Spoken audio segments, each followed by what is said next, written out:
Welcome to Talk Around Riyadh, the Wheel of Time showcast. I am your host, Joe Perry, here with my co-hosts, Jen Isgro, Tom Kokoza, and special guest co-host, Brendan Johnston. Jen, how are you?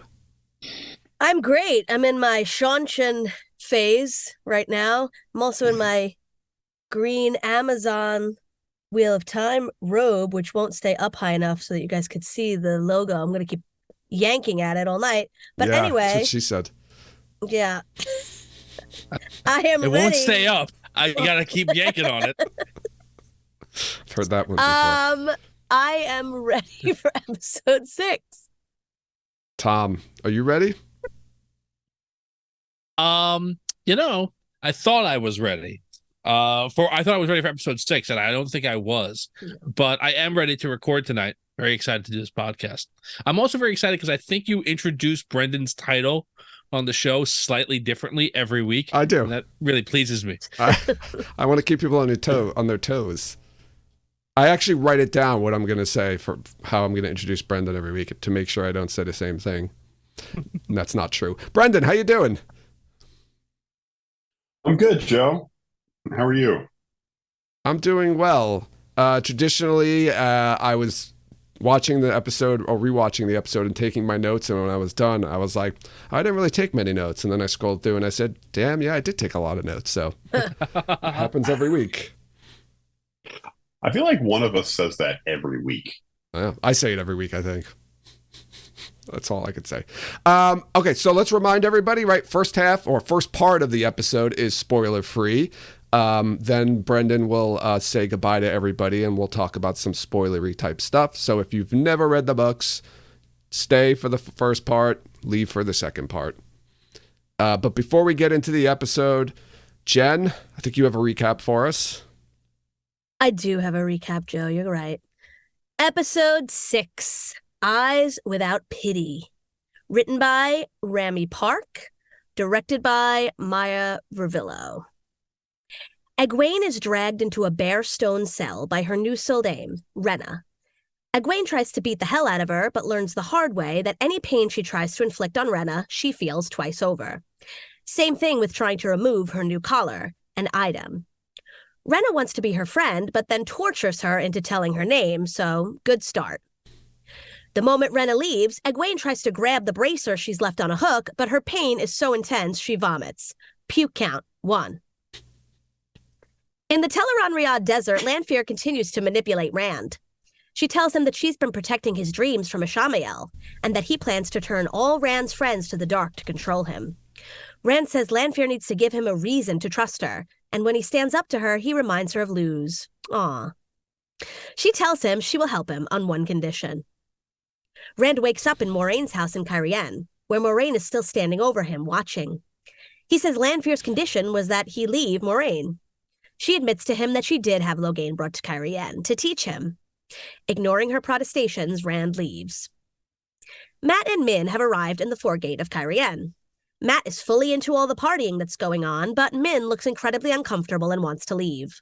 Why? Just because the top Forsaken is controlling every move you make? Nynaeve and Elaine are bickering in the attic of Rima Sadai and her warder, Basan. Rima and Basan bring them some tea, and Rima recognizes Nynaeve's wisdom belt. The girls tell Rima about Liandrin breaking her oaths. Rima is horrified to learn of the true existence of the Black Aja. Liandrin is visiting her son when Lanfear appears.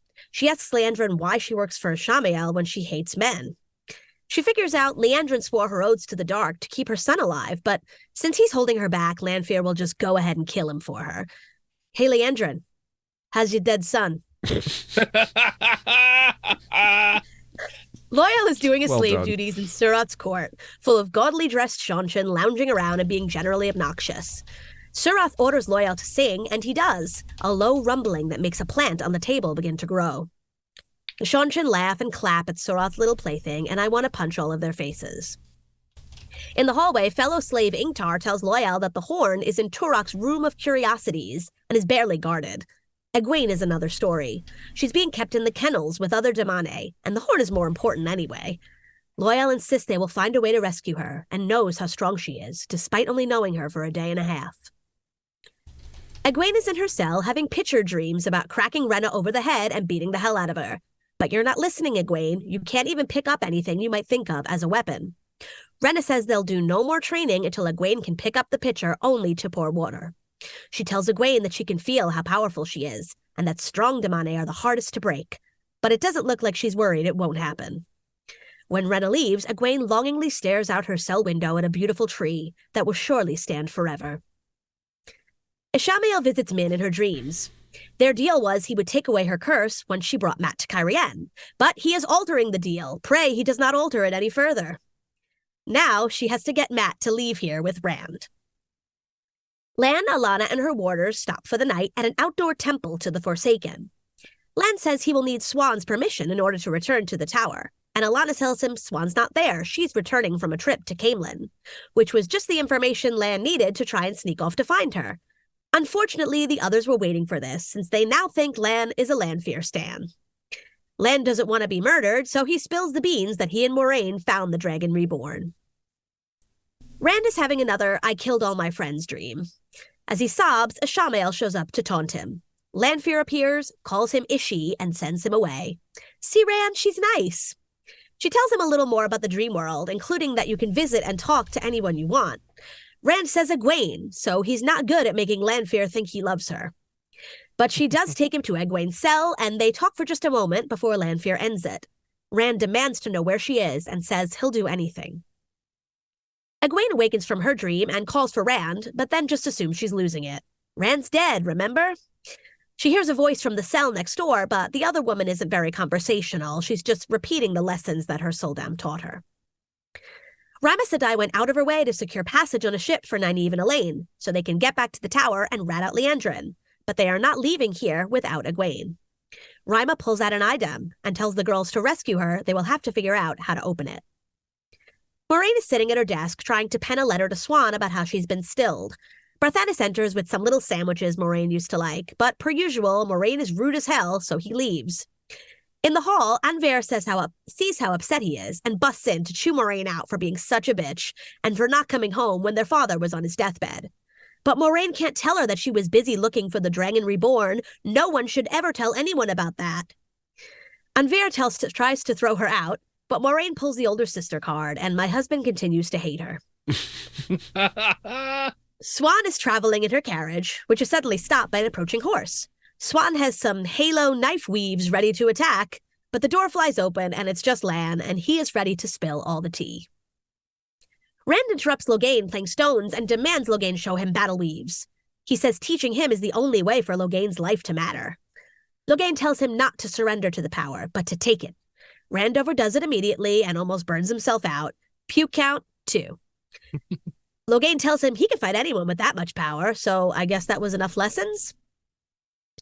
Rand overhears his gambling friend Mat as he walks through the foregate. They have an emotional reunion, and Mat asks Rand where everyone else is, so they grab a drink to catch up.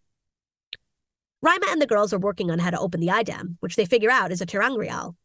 Rima tells them the story of how she ended up here, traveling with a group of Aes Sedai to investigate the Seanchan threat.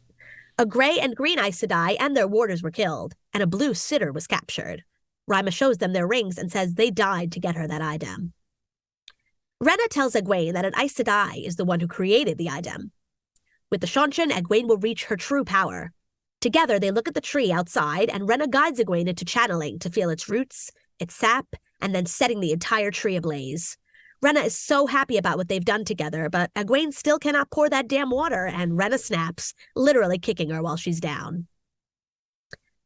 Nynaeve tries to convince Elaine that she should go on the ship back to the White Tower, but Elaine has no intention of leaving her only friend. Over drinks, Rand tells Mat that everyone else thinks he's dead, but now Ishamael has Egwene in Falm. Mat insists he will accompany Rand to save her. He just has to let Min know he's going. Min is getting drunk in her room alone. Mat tells her he ran into Rand and he's going with him, but Min tries to stop him by telling him she saw him kill Rand in Falm with the dagger. But how does she know Rand? Mat figures out that Min has been setting him up from the beginning, but she still pleads with him not to go. Moiraine has her letter sent to Anaya Sedai. Book shout out. Moiraine must have heard my last paragraph about her because she apologizes to Barthanes about how terrible she's been to him. Anver enters and says Swan is in Cairhien with 14 Aes Sedai and she wants to see Moiraine. Stop that letter! Swan emerges from her carriage in a courtyard, surrounded by other Aes Sedai warders, including Leandrin, Varen and Tomas, and Yasica. No one's commenting about Leandrin's new cloak color choice. Rand is waiting for Matt, but of course, Matt has decided not to go, and he feels like shit for it. Rand tries to leave the city, but he is stopped by Lan, Alana, Maxim, and Yvonne, and the gang is almost literally all here. Egwene is a bloody mess, working on her pitcher issues. The girls and Rima are channeling into the Adam. Rima gives Nynaeve some good advice about channeling, but she channels a large burst, which draws the attention of patrolling Damane. Nynaeve says the Idam cannot be broken, as a knock on the door alerts them that they have been discovered. Rima tells the girls to stay hidden, and asks Nynaeve to return her ring to the flame, so she's got no intention of coming back. Rena enters the cell again, and asks Egwene to pour herself some water, but she still cannot do it. The Damane, Sildam, and soldiers approach Rima's house, and the streets clear out fast. Rima, my new favorite character, gets started fucking shit up as Basan dives in with his sword. The fight is interspersed with Egwene being asked again to pour the water. When she can't, Rena hangs her from a hook by her collar, and she struggles to breathe. Rima begs Basan to kill her as they are overrun, but he hesitates and is killed. Egwene is almost dead. Rima knows it's over, but before it is, she breaks every bone in the Soldam's body. Rena saves Egwene at the last second. Elaine and Nynaeve watch from a window holding hands as Rima is collared, wailing. Egwene finally pours a cup of water, which Rena dumps onto the floor. She calls her a good girl and leaves, and Egwene chugs the rest of the water from the pitcher. She screams and cries, and we see her neighbor, saying Egwene lasted longer than she did. It's Maigan, the Blue Aja sitter. The end. Thank you, Jen. Welcome. Well done. It was a rough one. Oh. All right. So I know we usually start with the cold open, but I think we should leave. That's the Egwene storyline, so I think we should probably leave that for the last. Okay. And there's a lot of storylines in this episode that kind of intertwine. So maybe we start with, oh God, I don't know, Rand and Moiraine. So, okay.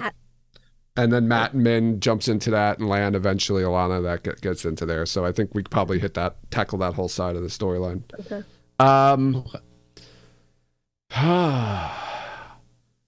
So the dream, right? It's heavy. It's a heavy. Well, I know. episode. I'm trying to figure out where we start. So we get where we left off in the last episode. We have the dream, right? Rand's tied to the wheel.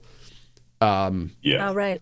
Right. So let's pick up from there. That makes sense. So we got Lanfear calling Rand Luce Theron. So, I mean, this is the big question, and I had posted this on Twitter, right? Lanfear says that she's been protecting Rand's dreams, keeping Ishamael out, but we've seen Ishamael in his dreams this season. Yes. And we'll get to that in a second. But Rand also learns, and I think we might have learned this in the last episode too, that Ishamael's plans are to use like Rand's friends against him, right? Turn them to the shadow and use them against him. So we got some reinforcement there. So I'm figuring that that's the truth because we've got two people confirming that, I guess, now. Well, Ishamael told that to Lanfear. Yeah, I know, but who knows if he was telling the truth? Oh, yeah, that's right. And then she told Rand. Yeah. I mean, yeah. So, and yeah. she lies to Rand in this scene. Yeah. In other places. So I want to say this. Ishii does not say I'm going to kill them or I'm going to turn them. He just says I'm going to take them. Yeah. And use them to break him. Yeah. Not how. She tells him he's going to do like something specific. Turn them to the shadow, right? Right. He doesn't say that.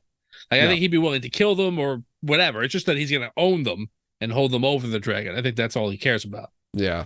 I mean, if he was going to kill them, he could have killed them any number of times by now. Very true. Oh, yeah, of course. So, Yeah. So you think that, like, we've only seen Ishamael in, like, the Seanchan storyline and, like, the dreams was, like, never Ishamael? No, I think that, well, he has what, one dream with the Ishamael this season? Yeah, well, he's in a dream with Min also. And it's the same dream, it's the same location as the dream he has with Lanfear later when she dismisses Ishamael, which I'm pretty sure that was all Ishamael was never there. I'm pretty sure that was Lanfear the whole time. Do you think Ishamael was in the Min dream? Oh yeah. Yeah. Yes. Yeah. Yes. Oh yeah.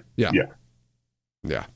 I don't think he was in the first dream where Lan looked like he killed all of his friends. I think that was Right. Like, you think the original dream and the re-dreaming of it in this episode, you think both of those or were Lanfear. Lanfear pointing Rand at Ishi?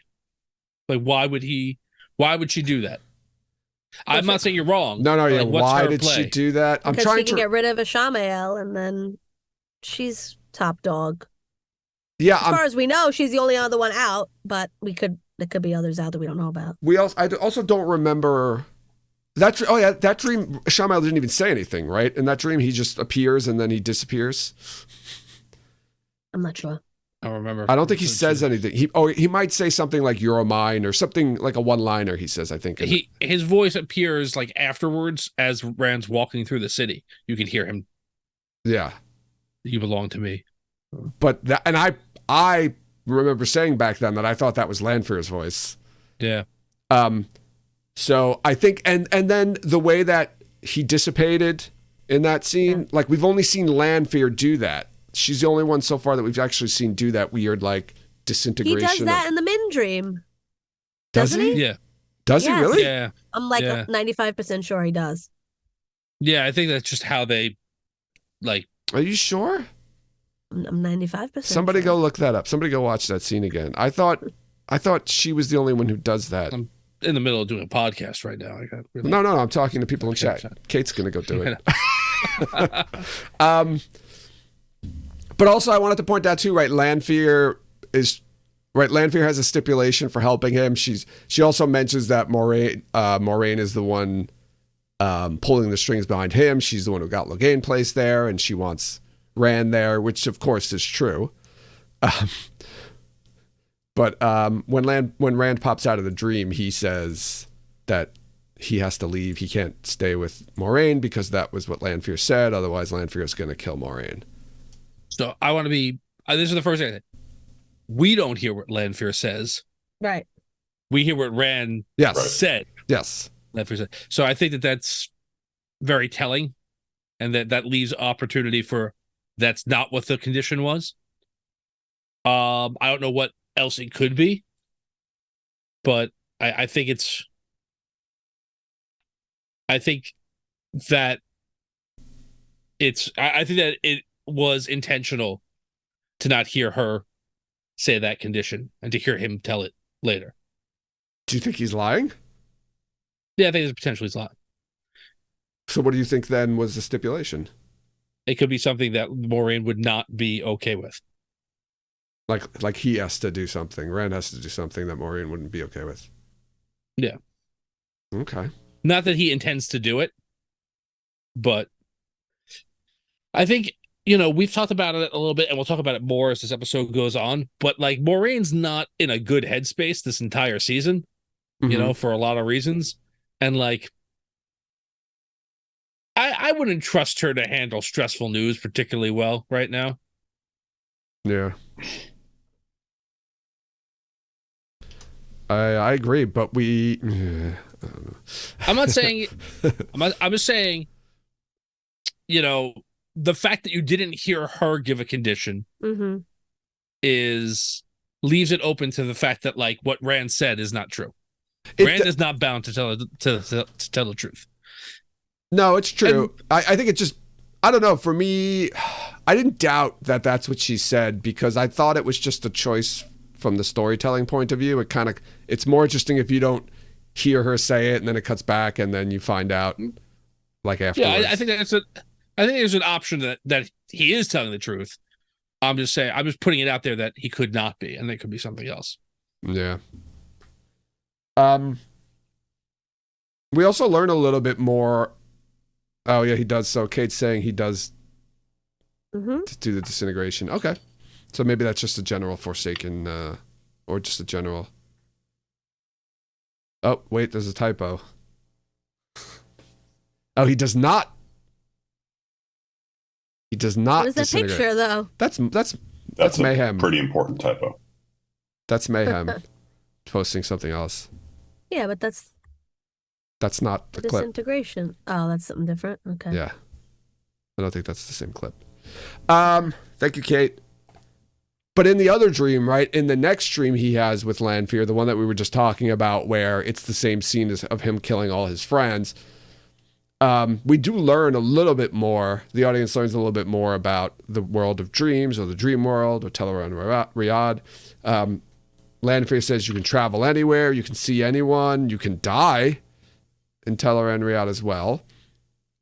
And then she says she'll take him to see anyone. And they go and visit Egwene. So I want to ask a question. So this is then Egwene in dreaming as well? Yes. Yes. Okay. So Egwene dreams into the world of dreams and happens to be... I think they just go into Egwene's dream almost. But yeah, maybe Okay. she's in the world of dreams. Maybe she's in there. I don't know. Yeah. Sorry, I was watching the clip. Yeah, I mean, because Lanfear says, like, as soon as someone's asleep, she can get them. Yeah. Like, I don't think, like, everyone who sleeps is just in the world of dreams. I think that, like, being in the world of dreams and knowing how to manipulate it, you can go in, like, you're like Freddy Krueger. You can just go into somebody's mind while they're asleep. Yeah. I think it's more that. Well, that sort of brings up something that I was wondering about, and I know that Joe alluded to this when we were, at least when we watched it the second time, when we watched season 1 the second time. So if you can die in Teleran Riyadh, why didn't Rand die in Teleran Riyadh when he stabbed himself in the stomach with his own sword? I don't know. Or was that just a regular dream? You can die in Teleran Riyadh. I believe it's not that you must die in Teleran Riyadh. It's basically, if you think you are dead, then you will be dead. I think he thought he was dead. No, No, I And don't. was Rand killing himself. No, Rand said, "This is a dream. I'm going to wake up. Okay. And this is what I'm going to do to wake up." But if you're in the world of dreams and you think that you're killed, then your body will die, and that's the difference. He never thought he was going to die from that, and so he didn't. Got it. But Okay. yeah, also- there's so many. He also might not have been in the world of dreams. Yeah. That's sort of what I was wondering. It was just a regular was that dream. just a quote There's unquote no, regular like, dream? All Yeah. of a It wasn't a sudden, regular- I mean, if she was episode in it. 2, But Ishamael can Like- go into his dreams, potentially, right? In a regular dreams. Yeah, but like we just said, Right, like Egwene they was just having a regular dream, and they popped in on her. Yeah. So, It's true. Yeah, it could be the same scenario. And Lanfear tells Rand that Egwene's in Falm. We know that Ishamael wants Rand to go to Falm. Do you think they are working together, Ishamael and Lanfear, in this at least situation? I'm going to say, I think that dream of him killing all of his friends and loved ones, and the last person he sees is Egwene, and unless my memory is mistaken, she's the only one who's not like a bloody mess, right? Everyone else is like Yes, horribly murdered. yes. She's looks okay, and I it's thought just, she had like a cut over she her might, stomach. she might. I'm not 100% of this, but like either way, it ends with her. Mhm. I think that this dream is set up for him to say Egwene. That's who I want to see. I don't Like, I think so. I don't even think I so, because do. she knows about Egwene, like, because they She have that does. conversation. So I thought when I first She saw does, this, and when she asked him when I thought she was going to get mad if he said Yeah. Egwene, like she was going to get furious. I think she's disappointed, but she also, like, he's been honest with her. Like, Mhm. she knows where his head's at. I was I think surprised she's- how calm she stayed.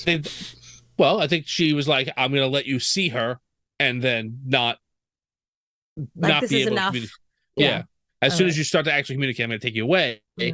And I think she also wants him to go to Falm. Yeah. I think whether it's, I think she wins either way, right? I think Lanfear, like Jen said earlier, like either Rand goes and Ishii gets his plan succeeded and the bad guys win, or Rand goes and defeats Ishii's plans and then she's on top. So I think either way it works for her. Yeah, But I do think she's intentionally pointing him in that direction. I think so too. I think that's probably why she said, I can take you to see anybody, because she knew he was going to pick Egwene, and that Egwene was in Falm, and then that he was going to want to go to Falm. Right. I mean, frankly, as long as he didn't say Matt, everybody else is over there too. So Yeah. it's Yeah. like she's Yeah. she's got a pretty good shot. In the dream where he kills everybody, I don't know if this was intentional, but I choose to believe it is because it's more fun that way. When he looks at Matt's face is almost completely obscured by blood, and you can't actually tell what he looks like, which I thought was a fun touch because Rand hasn't seen second Matt yet. I thought he was going to say something like, "Oh, you look different." When he saw him, I thought they were going to put something in like that. Yeah. Because he made Look, a comment. it's me. I'm here. Get Something's used to different it. about you. He made a comment about how Rand looks, so it would have. I thought it was Yeah. gonna. Yeah, I thought they were gonna throw something in there about how he looked as a joke, but they stayed away from it. Good for them. So we got Moiraine writing a letter to Swan. She thinks she's been stilled. So again, the show's throwing curveballs at us, like pointing us in different directions. It didn't change my mind at all. Anyone want to taste one of Barthanas' sandwiches? A lot of butter. They looked pretty tasty. Butter both sides. Yeah. That's the It's a secret. yeah. We got that scene that Entertainment Weekly had given us a couple of days before the show with Anvir, arguing with Moiraine again, talking about their father dying and that Moiraine should have been by his side and what was she busy doing, and Moiraine does her usual, just looks at her and doesn't respond at all. We're getting a lot of that in this season. What do you think she was doing that was too important for her to go see her father dying? For the Dragon Reborn. Yeah, that's what I guess. Yeah, I mean, we have no indication of how long ago it was. No, we don't. Yeah. Yeah, but if I'm going to assume Oh, that. well, say it was like 20 'cause, years I mean, ago, based on like Anvir's age, Yeah, or that makes even sense. less, could be less than 20, I would say. So Well, I mean, Barthanas is in his early to mid 20s, and he hasn't seen her since he was a little kid. Yeah. So it's Right. probably been around 20 years. Yeah. Yeah, I don't think she's been back since her mission has begun. And Yeah. I think that this is while not dismissing your husband's thoughts about Moiraine, this does show you, like, she has given up her entire life, right, for her mission, and this is kind of like, I don't know, it's very Catholic in her constantly being raked over the coals for the sins that she's committed, like with every interaction she has. I try to explain that to him, but he's just not going for it. No. Moiraine will change she's his mind awful. eventually. She's been awful. Yeah, she's been awful. Like, she doesn't have to. I know she doesn't want to lie, but like, she doesn't have to just stare at people with no response. Like, just say something. Right, exactly. She's like, I understand she's doing this to everyone she loves. She's doing it from episode 1, but she doesn't have to be so unbelievably cruel all the time to people who are. Even though I have to tell you, Barthanas is too nice and too, like, I don't trust it. Don't trust it. I was like, You don't trust the I was like, sandwiches? don't eat the sandwich. Don't eat it. I'm like, so I paranoid. But I mean, this is whatever we brought. Like, Do you think this is what? Do you think Barthanas caters the wedding with his sandwiches? The meat. You didn't ask me about the meat, Aunt Moiraine.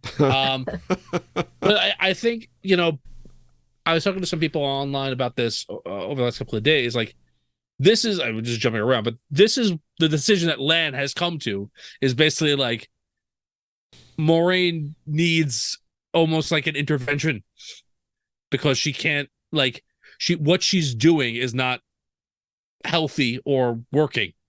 She can't just cut herself off from everybody. She's doing exactly what Rand is doing. Yeah. Yeah, Except Rand's like a whole lot nicer to people that have nothing to do with it. Like, I can see Moiraine is like cutting off Lan and cutting off people from that part of her life, but like her sister and her nephew, like why did you be so mean to them? Like this is their house, Well, even though it's not. Yeah. Yeah. It's And then, not. I mean, she establishes that very Yeah. emphatically. But All of a sudden, she's got a lot to say. yeah. I feel like there's an inherent cognitive dissonance between saying Moiraine's going through all this terrible stuff and like this mission that she's worked her whole life for is falling apart around her ears, and she's lost she's effectively lost her entire identity. But why does she have to be so mean? Like you just answered that question. Yeah. Why does she have to be so mean? Is because her life has fallen the fuck apart, and that's why she has to be so mean. Like, she's not being mean. They didn't accidentally write her as being mean. Right. No, I know that. Her being mean is the point. Well, yes. I don't like the point. How about that? I think that no, but you're right. I think you're right. I think it's done very well. I think it's very clear. I don't think that I like the storyline all the way through. And again, I think that like the mirrored story, like Land's storyline, is like him realizing that like instead of just like demanding of her that things be the same, like he has to take a more active approach to help her. And I think that's what he's doing and saying like it's not me that she needs to talk to, like she needs to talk to the one person that she can completely trust, and that's why he goes to get Swan involved. So like I think that you bring characters through this ringer and hopefully they come out on the other side. We'll see, but in the interim, I don't know. I think that there's a lot of family therapy that entire Damage Red clan needs. Need a group sesh. Yeah. So we learn that Moiraine received a letter from Swan, right? It pans up. It goes back to her writing the letter at the end of that scene, and then it pans up, and there's an opened letter with the seal, and then it cuts to like the scene of Swan writing letters with the stamping with the same seal. So I'm assuming that's a letter from Swan. I don't know what the letter says. Yeah. I don't know if it's really important to anything in the story. It's probably just something to connect Swan back to this season, I'm guessing. I don't know if anybody thinks there's something important in that letter. I didn't even realize it was there, to be honest with you. Yeah, at the end of the scene, like Moiraine starts writing the letter again after Anvir leaves, and then it pans up and you see an opened letter, and then it cuts to the Swan scene where she's literally stamping the same seal. I think it's literally just. I have a question. Go ahead. Okay, is that like a secret language, or do they not write in English? They don't write in English. Didn't you remember the last episode when Yasuka was showing the penmanship? It was same. I was like, but why? I don't know. Thank you. Why does she have to be writing almost everything about the Moiraine that's in this episode? Pissed me off to one degree or another, or at least bothered me. But that's the language the show's decided to go with. Like that's the writing. Yeah. Because on the last episode, they're speaking English. I don't know. I don't know. But if you're, yeah, I don't know why they did it. It's if you know you're gonna have a scene, if you know you're gonna have scenes where people have to look at text, and then have scenes where someone's going to be writing text, and to get the point across of what they're writing, you have to put in fucking subtitles. Just have them write in English. I don't know why they made that choice. I'd love to ask have them write in English. Yeah. I agree with you. If you want people to read it, write it in a language. I thought it was a silly choice. I'll tell you this. Like, whatever. I don't have a problem with that. I don't have a problem with there's different languages in the Lord of the Rings movies too, and the people write in different languages, and that's fine. I don't have a problem with it. And I think that the show likes doing stuff like that. Like there's in the prior episode when Rand and Moiraine are running away from Lanfear, like they pass like a big post in the road with a bunch of just writing on it. We see it's just all in that language. We see at least one of those every season. I thought that was old. It's it just tells you it's just a signpost to say this way, like take this road to go here, take that road to go there, right? But it's just so I think like that stuff, like, hey, if you're into the lore and whatever, here, decipher this stuff. But if it's important, we're gonna have to put subtitles down. So I don't mind that. I have to tell you, I love the scene in the prior episode with when they're decoding the language. It didn't bother me. It was just an odd choice. They're not decoding the language. They're just reading it, and you're not. Well, they're decoding the way it was written. The point of the scene is they're reading it and they're showing it to us, and it's fucking gobbledygook. It translates to Gowan's birthday party. Yes. Name day ceremony, please. Gowan's name day ceremony. Gowan's birthday bash. So Rand goes to. Would you make that T-shirt? Rand visits. I went to Gowan's birthday bash, and all I got was this stupid T-shirt. Yeah. Someone put name day bash. Name day bash. So somebody put it in chat, and I agree. I think that I understand your point, but if I see people writing in English, I'm like, are they in England?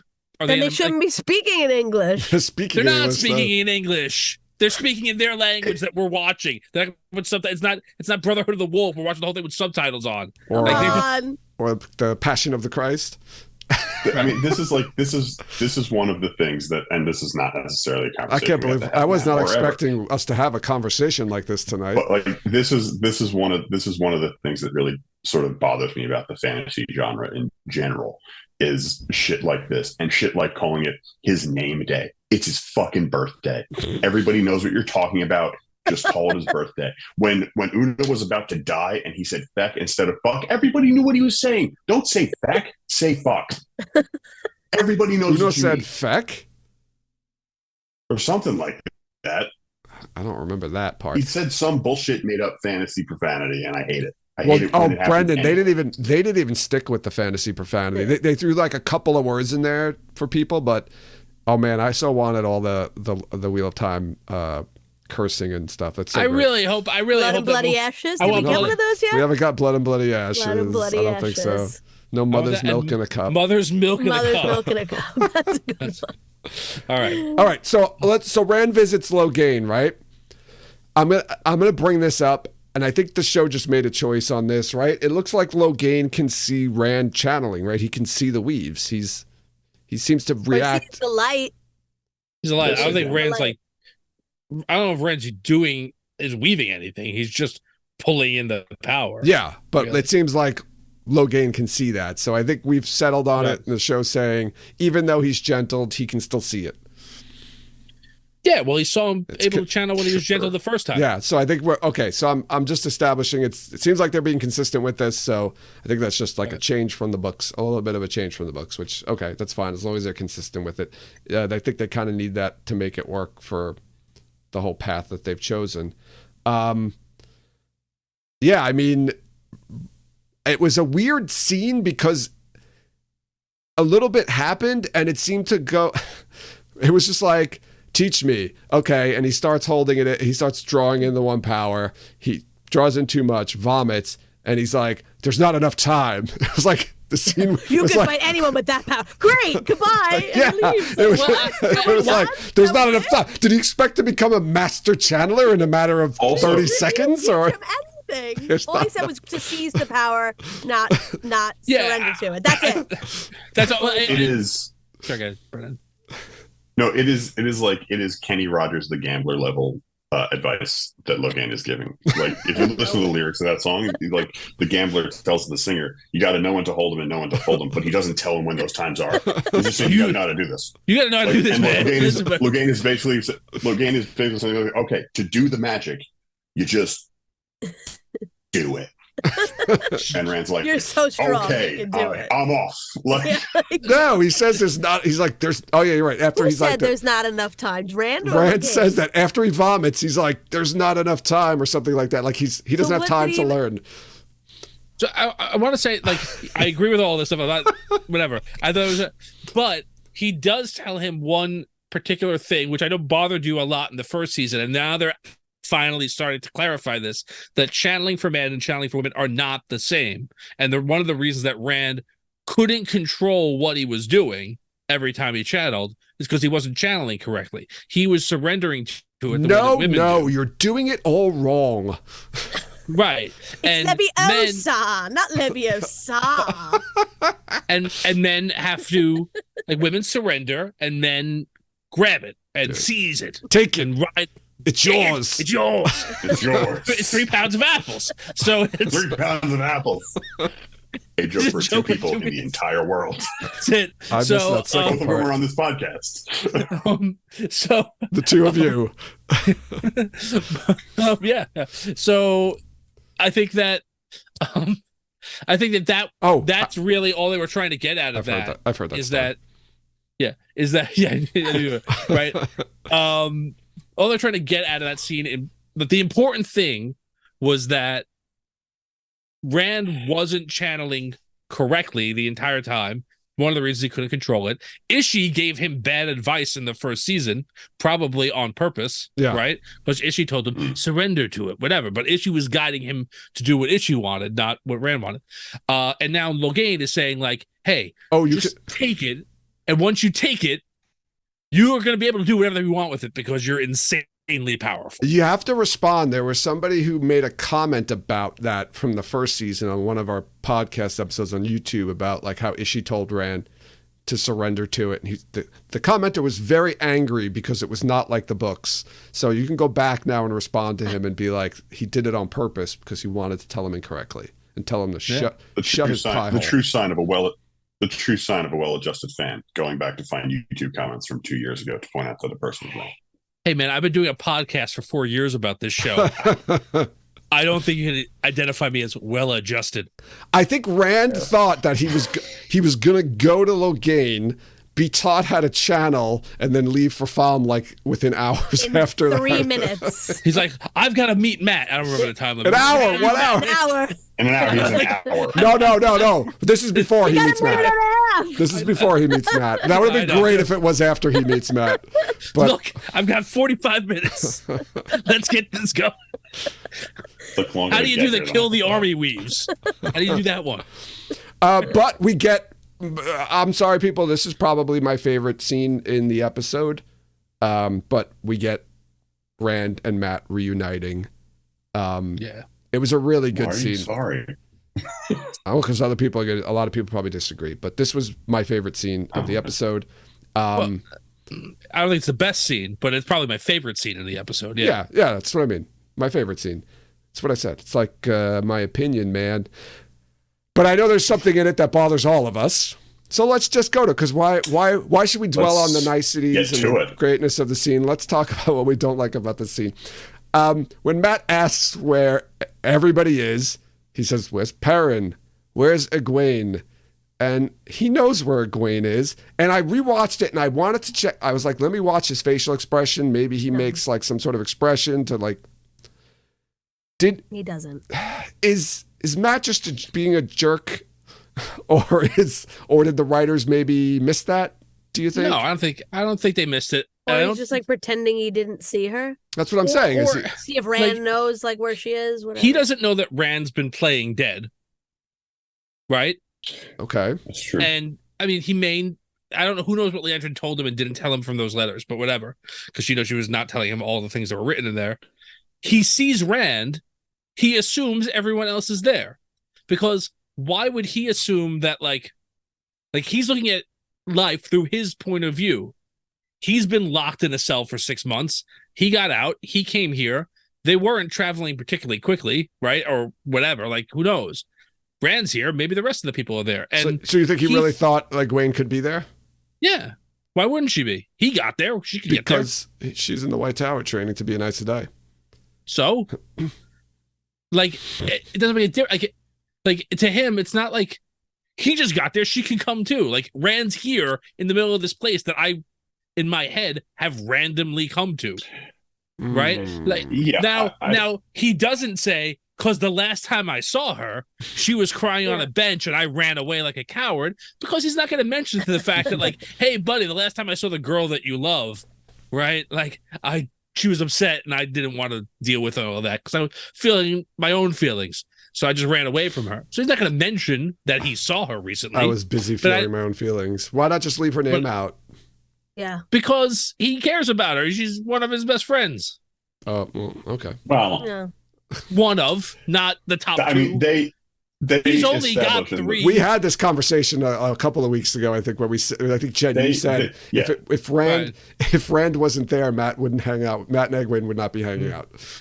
Yeah, maybe it's true. They have an actual conversation about that in the first That's season. true. Not That's directly because Matt's not there, but like Rand outright says to Egwene, like, you never really liked him, and you always kind of look down on him. And I think Egwene is 110% Matt's friend's girlfriend. Yeah, that's a good point. Mm-hmm. But I don't necessarily disagree with you that like there are reasons that he would have said, "Where's Egwene?" But the idea that she's one of his best friends does not hold any. okay, water all for right, me. I that's don't fine. think so either. I take that back. Good. But- I'm glad you did. Oh no, but there's a but. No, but it's still, he knows that she's the most important thing to him. Like, that's part of their whole conversation throughout the first season when the two of them are alone.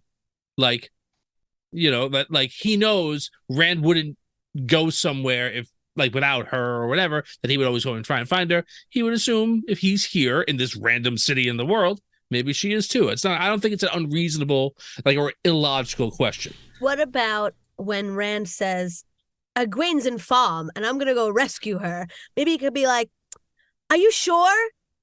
At that point, like, okay, instead of saying, okay, I'm going to go with you to rescue her, be like, are you sure? Because I just saw her in Tarvalon. He didn't just see her. He I saw her a month ago in Tarvalon. Are you sure? Again, this is another. This is yet another example. And you never bring it up. Ever. Why? Well, all right. Well, he talks to him for like 5 minutes. But this is another example of the show being wildly unclear about how long all this is taking for everyone it's happening to. Right. Even within this, even within the individual episodes. And I mean, we'll talk about it more when we get to Egwene. But like, we have no idea how long ago it was that Matt saw Egwene in Tarvalon. Right. We just don't. Yeah. Because you don't even know how long it is between when Nynaeve gets out of the arches and the next time you see Nynaeve. I know. Right? Like there's no time elapsed. But it wasn't like a year ago. No, it was probably like a month to two. I doubt month ago. Cairhien to Tarvalon, I think this is probably like a week maybe. Or... No, but he saw her before Nynaeve got out of the arches. Oh, I see what you're saying. Yeah, so you have to add the time for Nynaeve to get out and however long it was that Nynaeve was upset about getting out. I think we talked about that. Our estimate was like a few days.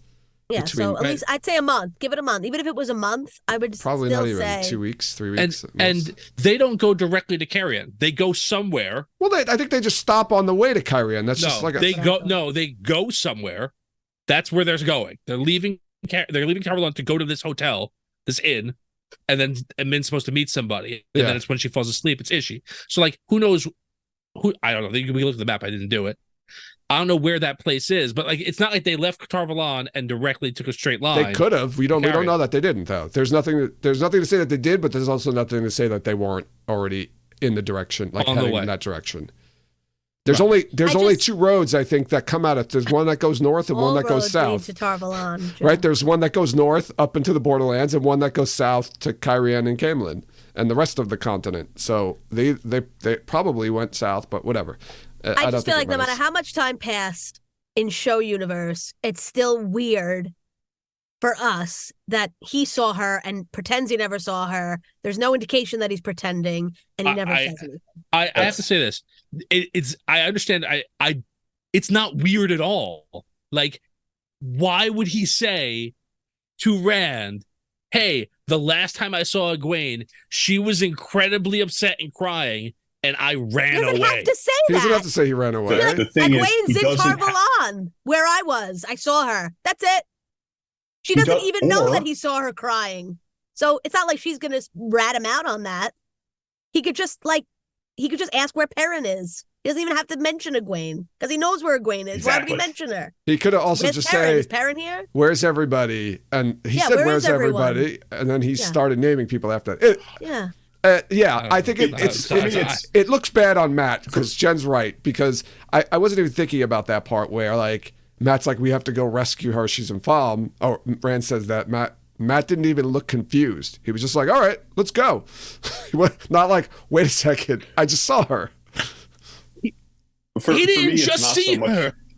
He saw her there. He saw her there. And Falm's this is completely on the bananas. other He side didn't like of- walk out of the tower and run into Rand. But, It's been a long but there's time. no, but there's no, Move on. but there's He no runs into a explanation. random city. But He goes to a random city in the world, runs into one of his two best friends, can't believe he sees him, goes, where are the rest of our friends? Because the last time I saw you, you were with them, maybe you know. That's not an unreasonable question. He wasn't, though. He It was wasn't like with... 6 months ago, a year ago. Yeah, I understand, but and he wasn't, but he wasn't with Egwene the last time he saw Rand. No. Yes, he was. Yes, he was. The last time No, he saw no, Rand. no, because he saw Egwene again and Rand wasn't there. No, Oh, okay. no, Okay. not the last time he saw Egwene. The last time he saw Rand, Rand was with everybody. So you Hey, think he Rand, I thinks... just ran into you again. So you think he Maybe thinks you know Rand where was in the everybody- White Tower then, too? He doesn't know. It doesn't make a difference. Like, I don't understand why you think that that's an unreasonable question. Hey, one of the people that I know and care about, I ran into you at random in the middle of a giant city that I didn't know I was coming to until a few days ago. Holy shit, where are the rest of our friends? And you guys are like, well, that's weird. And I Yes. can't understand why you would I think absolutely that's paused weird. the show and said, what is he talking about? He saw Egwene a little while ago in Okay. Tarvalon. Why would he ask her? That's how weird I Like, thought. why it was. wouldn't he assume that Perrin's in Faldara then? Because the last time he saw Perrin 6 months ago, that's where he went. Like, But everybody was there. right. He saw Egwene in another location. You keep saying, but he didn't see Perrin just not too long But, like, ago anywhere. It's not like it's not too long ago. It's days and days ago at best. And you're talking about 6 Probably. months ago. Days in the time span of 6 months versus days. Days is much closer. And then when Rand says she's in Falm, he doesn't even question it, which is even weirder. He doesn't say like, "Hey, how did she get there?" He just blindly says, "Oh." Because the Forsaken are involved. He didn't doesn't say, know like, that. Yes, he says Ishamael has her in No. Falm. Matt doesn't know that, though, is what I'm saying. Yes, he does. No, I'm saying before then. He just Rand. No, not before then. But like, it's not like Rand says, "Yeah, she walked to Falm," and he's like, "That's weird because a month ago I saw her in Tarvalon, and no one can do that." He says, Bring it up. "He says Just Ishamael." bring it up. You don't have to not believe it, but just be like, "Oh my God, she was in Tarvalon when I was What- there." So why- he must have why? grabbed her Why? up from. That's Because meaning. he Why? saw her. Why? Brenda's Why just would he reading bring another it up? book over there. It's meaningless. I know. He's- If you he's ran lost, into Brendan. Dan a month after you saw me, and you were like, "Oh, where's Jen?" Like you wouldn't be Yeah. like, "I just saw her." I wouldn't be like, I saw just Jen. saw her a month ago. Oh my Wow, God. I ran into you. There's no way that, like, why would I not? Like, that's Why I- would you leave? this is the craziest thing in the world. To me. I think it is It the is the craziest craziest thing. I thing think in it's the the world. craziest thing in the world. That Matt Let's meets move up with on. Rand. Rand tells No, him that move I on. fought Ishamael, and he's got Egwene. When the last time Matt saw any of them, he thought all of that talk was nonsense, and he just blindly believes Rand Why without would- asking. Well, I'm gonna talk about this later. I want to Like- talk about that later. Okay, Yeah. I don't like. you wouldn't bring it don't- up. You don't think it's strange that Matt didn't bring up that he saw Egwene not that No. long ago? I mean, Tom clearly does not think that's All true. right, let's just move on. We've already Right. established we're not going to change That's a anything's mind. ridiculous question, Joe. I'm sorry. Of course he doesn't think it's strange. He's been screaming it from a rooftop for the last 15 minutes. I guess not. Moving on. Anyway, All right. Wait till we get to the hard parts of this episode. Yeah, wait till we get Jesus. to that. We haven't gotten very far. I guess let's cut over right. So before that, though, Matt and Min arriving. Wait. I have a thing. Okay. I want to say something. It's weird that Matt says, "Where's he going?" No, Oh, we didn't talk about that. But it actually is similar because when he's leaving to go tell Min where he's going, he says, I have to go break a lady's heart. And it's just like, it just jumped out at me because like, I have to go break a lady's heart. And I am definitely not going to say the name of this lady because then it would make the show much more complicated. right? But why I would have he to go think break that some girl's Rand? heart. That's the whole thing, though. They don't know each other, so why would he say, "I would go break Min's heart" when Rand doesn't know who that is? But he doesn't think Well, no, he doesn't know that Rand yes, knows exactly. who that is. So it makes it Right. makes perfect sense that he says it I that way. think it does. So Min has a dream. Yes, of course. Oh God. Min has a dream with the Ishamael in He it. does. Spilled coffee on my robe Oh shit. because of you guys. Oh, was it at least good coffee? What did I do? It's just fine coffee. Just fine coffee. So we got Ishi appears in Min's dream. He changes the plan. He says, "Well, I'm not going to take your powers away yet. I need you to make sure that Matt leaves with Rand." She's like, "That's not how deals work." And then she says, like, "Oh, what happens if I don't do it?" You don't find out, but I mean, she's probably a dead person. Oh boy.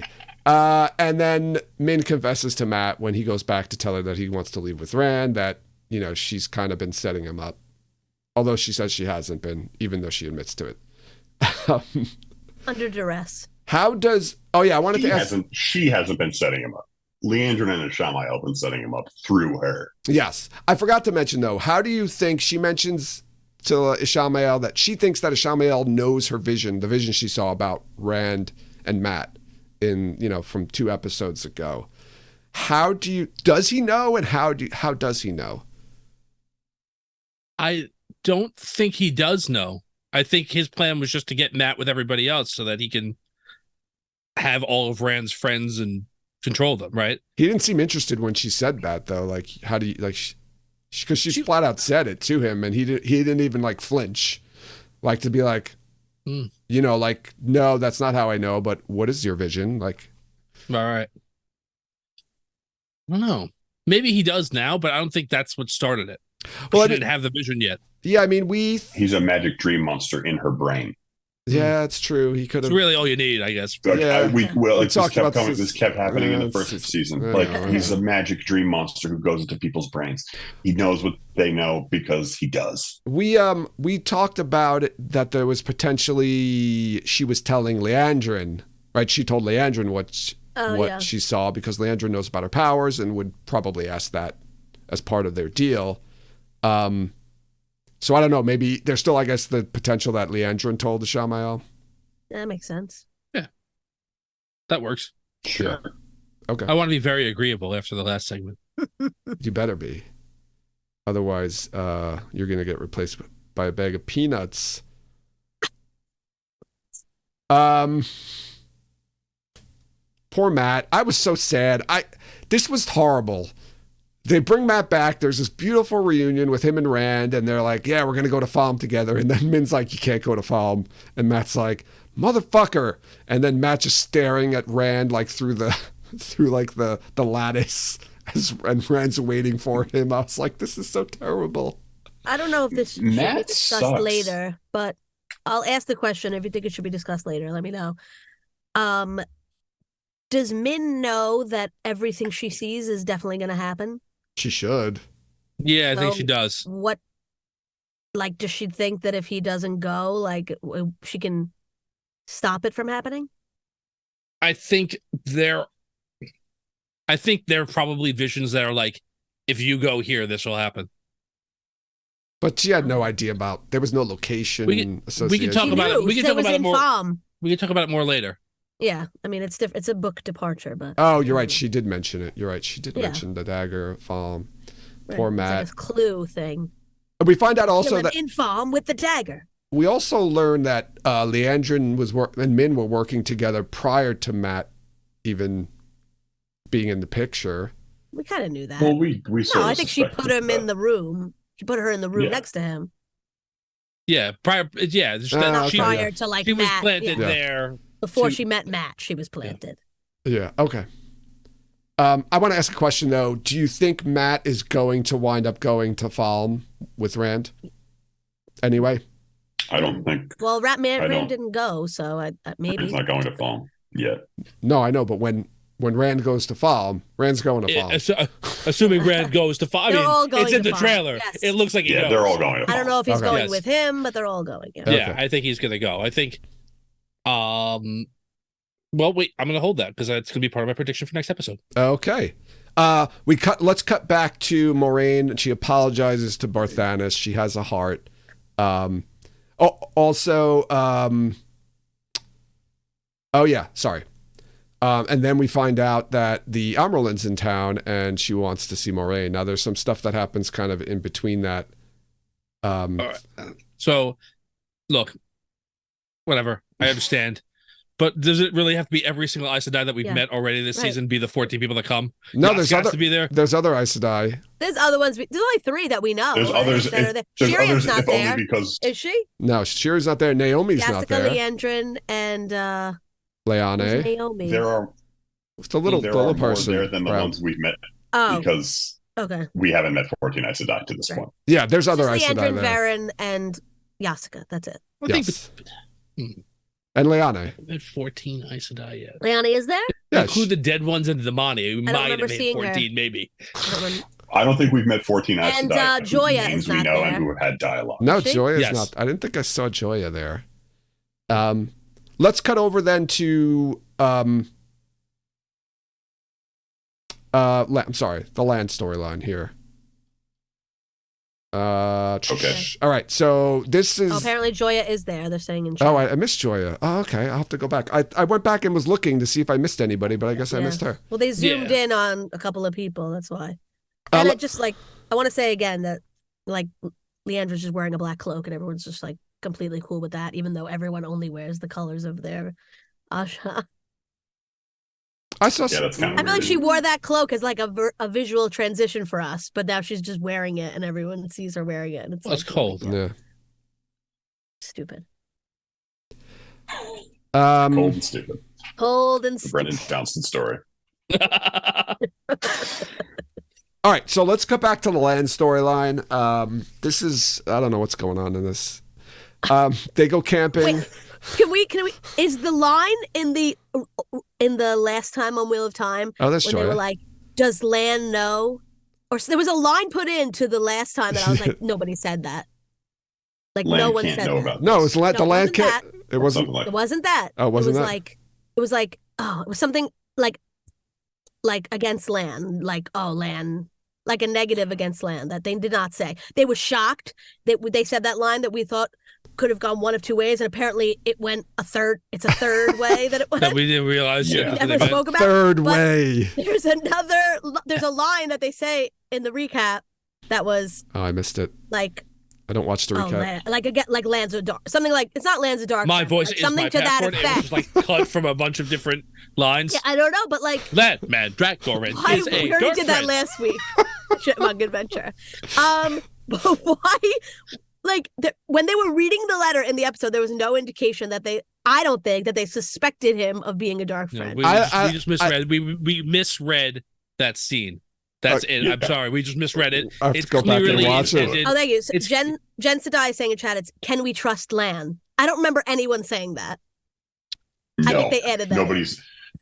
They must have because it. Well, I have been known to miss very obvious things apparently in the show, but at no point did it occur to me that they suspected Lane. No, of I thought having they were just been like- No, and I because he. Yeah, But I think came out they- of nowhere. I think after they- watching this episode, it's clear It makes that was the perfect intent. sense. That's the intention Yes, of that scene. yes. Like they're like, we can't tell him that we know he has this letter. He can't know that we know. You they know, know. right? Yeah, exactly. But for them, did not this- come across at all. maybe they slipped in that line in the recap because they realized nobody knew what the hell was going on because Yeah, this, right. That's Definitely. probably true. it did not. Yeah. Yeah, this came out of nowhere for me. I'm like, what the fuck is going on here? Yeah, why is They go camping and then they're like ready to kill Lan because they think I- he's sworn to Lan fear. As soon as they walked in, I'm like, as soon as they walked in, I'm like, see where Lan puts his oh. bag. See what statue he puts his bag under. Like, yeah. what are they doing there? Why that? Like, I think that's literally what it is. is he happy? They even fake doing it just to trick him into leaving. I wanted to put that in my recap so bad, but I couldn't get the words right. Like Alana making fake laughing sex noises to make him think it was okay to leave. So I have a question though, which they didn't answer in this episode. And does Lan understand the letter then? So that Yes, means yes. that Lan read the letter and knew what it Yes, meant. Right. We were The whole like, time? how could yes, like because that wasn't what they were saying, right? We were like, how could Ren that? Like, no, he read it. They're saying he's got a poem about Lanfear, and he's not telling us And he this keeps is reading not it. good. Yeah, that's what and that's why they're sneaking into his room and like trying to distract him, because they're suspicious of why he's not telling them the truth. Like, it makes them much more competent than I already thought they were in that episode. Yeah, like, it's true They because don't even give him a chance. they're automatically like, they just go They're right like, to. Well, yeah, no, Maxim no, is Well, very aggressive. he's clearly a dark friend, so we must. I think he's clearly been lying to us the entire time he's been with us about multiple things. Maybe he's a dark friend. This is and true. maybe he's a dark friend because he does have a poem about one of the Forsaken. So let's let him explain, and then he won't explain. And they're like, "Look, Let's let him. But Maxim comes up Let's let very him explain, aggressively. and- It's not like let's let him. All right. Well, yes, but like let's let him explain, but also be prepared to kill him if the explanation is not something we want to hear. right? Because, and don't forget, or be prepared to kill him if he attempts to kill us. Because if he is a dark friend, then that's what he's going to do. Well, Right? he's not bonded Like, to they're- Alana then. No, he's not. no. I wasn't sure if that was had He happened. also like Like, remember they come up aggressively, but Yeah, they don't come up. They don't fight him. They're just But- like, "You're but you not said you said but and then stop. well, Pause. no, awkwardly. you were talking. So you were talking. We both stopped talking at the same time. Okay, so I'm going to start talking this time. Okay. I was going to say, remember too, they also have no idea about anything that's going on with Ishamael and that the friend was in the Dragon Reborn and don't know any of that. So like they don't have that background. They just find land, which also makes it even stranger because they have no idea that like shit's starting to happen, right? No, it's not. They don't have no idea. Alana makes the comments. Yeah. Alana says like she's very clear, and she even says this in the first season. Like the last battle, she feels the last battle is imminent. Yeah. Like she never thought that she'd be alive for it, but she feels that it's imminent. And I think she's like, Lama Dragon's supposed to be the best warder. Like, let's make sure he's not bad. I mean, yeah, they we have could. to do that. And Maybe they think right, that that's their whole mission is to yeah. fight their battle Aja. They're supposed to be fighting this No, stuff I get if it. this something exists. It's just I still though do agree, and I a little lean towards the way of like you don't even give like you just automatically think Lan's a dark friend because he has this poem. I don't think that Give that's him a it. I little think bit more it's credit. They don't think he is. They are prepared for the possibility that he is. It's not the same thing. right. If they thought he was a dark friend, they'd kill him. They are covering right. They are covering all their bases, and part of covering all their bases. Yeah, the way that it was a bit For these guys. confrontational. Yeah, it was too confrontational. Well, yes, it was. Yeah, they could have said, Sorry. "Hey, Lan, Yeah. hey, Lan, we know about the letter, Lan. What's going on?" No. You guys seem to expect a whole lot of decorum and politeness from these people who are literally fighting for the existence of the universe. No. Right. Like, And you don't want to They are go under a lot of pressure. It's a you don't want tough to tell job. you don't want to tell them if he's bad what he's supposed to lie about. Right? Hey, but Hey, we found this letter. Right. Oh, that letter. Well, that's interesting because I'm trying to get that back to the Swan because you don't want to give him that out. You want him to explain himself. And Yeah. then he does, and then they're on his side again. Yes. Like I think that's it. And like if you think like watching that scene again, like the pain in Maxim's eyes from even having to do this. Yeah. Like this is not something that they relish or want to happen. They really hope that they're wrong in their suspicions, but like they can't just let him not talk to them about what is going on. I know. And I think It just wouldn't have. It was a little confrontational. That's all I'm saying. It's a little confrontational. They're men of combat. For their good friend, old friend, as Maxim puts it. Look, but Lan Joe, gives you it and up. you and I have known each other for half our lives, and if I thought you were working for the literal devil, I'm sorry. I love you, but yes, I would be a little confrontational, and I'm not even a professional magic soldier. Good point. It's too bad, And Brendan, because I'd kill you. I do want to I want to highlight this because I think. Oh, can we move on? And I'm sorry. No, this scene. We've got a lot more to talk about. I know, but this is important. I'm sorry. This is, I believe, Lan's like pivotal change in this season. This is his pivot point for his entire arc, as Lan now makes the decision that like what we have been doing in keeping everything secret from everyone, no matter what, is the wrong decision. That's what's corrupt, like not corrupted, but that's what's like poisoned Moraine's competency. I don't think that's what it is. I think he's like, the only way I'm going to get out of this situation is if I give it up. No, I disagree. I think there's a Both definite. things can be true. Yes, well, that's also yes. That's true. I don't. He's already made the decision to tell Swan, and now he's like, but Swan already knows. He doesn't know. He doesn't. He not doesn't about land know. fear. No, but he knows that Swan's in on the whole thing. Like, he knows that Swan knows about the Dragon Reborn and what they've been doing. So it's not. Yes. I don't think that's a tough decision for him at all to make. I think the fact that Alana says, wraps him up in weaves of air and says, "We'll kill you if you don't," basically says, "We'll kill you if you don't tell us what's going on." Yes. And at the beginning of the season, he would have died. At the beginning of the season, he would have said, "Then kill me." And now he's saying, "No, this can't be a secret." Which I think is not working. Yeah. So that's why I wanted to highlight it. It's a pivotal change in this character. Okay. And I think it's important for the show. So there. Yeah. So he finds the Amyrlin then, right? Was it weird for anyone else that they're like, "Stop," and then like they just let him ride up and open the door of her carriage? Like, who opens the carriage door? I don't even know who does that. The guards are yelling for him to stop, and you hear him keep riding, and then they just like let him get all the way up to the door of her carriage. What I wanted to weird. What was even weirder in this scene is the most powerful person in the entire world was traveling with just like 4 soldiers.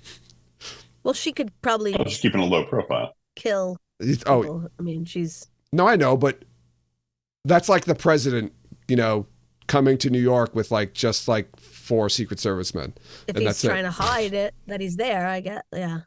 She was definitely at the name day ceremony. I just those are the I just assumed that those she had the t-shirt on. Those are just the people on her carriage that she heard. I don't think those are the only people. No, when they showed like a wide shot, and it was just like 4 soldiers in the carriage. Like there were no other Aes Sedai there, or there wasn't like, normally there would be a few Aes Sedai with her, at least like maybe 2 or 3. Well, she is. I think she's traveling alone, but I do think like there should be more than 4 people with her. Yes, I agree. I thought that was a lot. And if she's traveling, when the president comes, go ahead. When the president comes to New York, he can't make a crown of water knives. He cannot. So that's a good point. That is a good point. I think basically when they like, "Oh shit, we know you," okay, which is a shame. I guess, yeah. Maybe he can. I mean, you're right. I've never seen him. I've never seen him not like try and fail. Yeah. And true. it's so fun that also that she was coming from Camelin, and the whole story was that Egwene and I went to Camelin, and somehow something's going to come of that, I guess. That's going to blow up at some point. It's Chekhov's Camelin. Yeah, Chekhov's Camelin. Chekhov's name day party. There we go. I got there. Yes. Chekhov's name day party. Okay, and then they go, right? So then they all go, right? And I'm not even going to... We could talk about time again on this, because literally, like, it feels like the next day, all of a sudden, the Amyrlin's in Cairhien. That was Game of Thrones level travel. It's like, it's Game of Thrones season 8 level travel times where, like, the only logical explanation is, well, they're just teleporting. Yeah. Right. That's just... that's probably what they did. But then you realize, all right, Rand's going to leave, and then Lan and Alana show up and say, like, you can't leave. Now you just can't leave. Well, they were already coming with... They were with Swan, so... Yeah, it's like, is this stuff that is happening earlier in the episode just happening much earlier in time so that now the timelines sync up? Or is it like... I don't even want to They met her on the way back to Tower of Valon, right outside of Cairhien. Just make a left instead. Go to that city. It's right behind you. We just gotta go there for a second. Oh, okay. Yeah, it's just like there's one road to Camelin that like. Well, there's the one main road. He's gonna go find her. Like, I'll just go to Camelin and find her, and then he just runs into her. I don't know.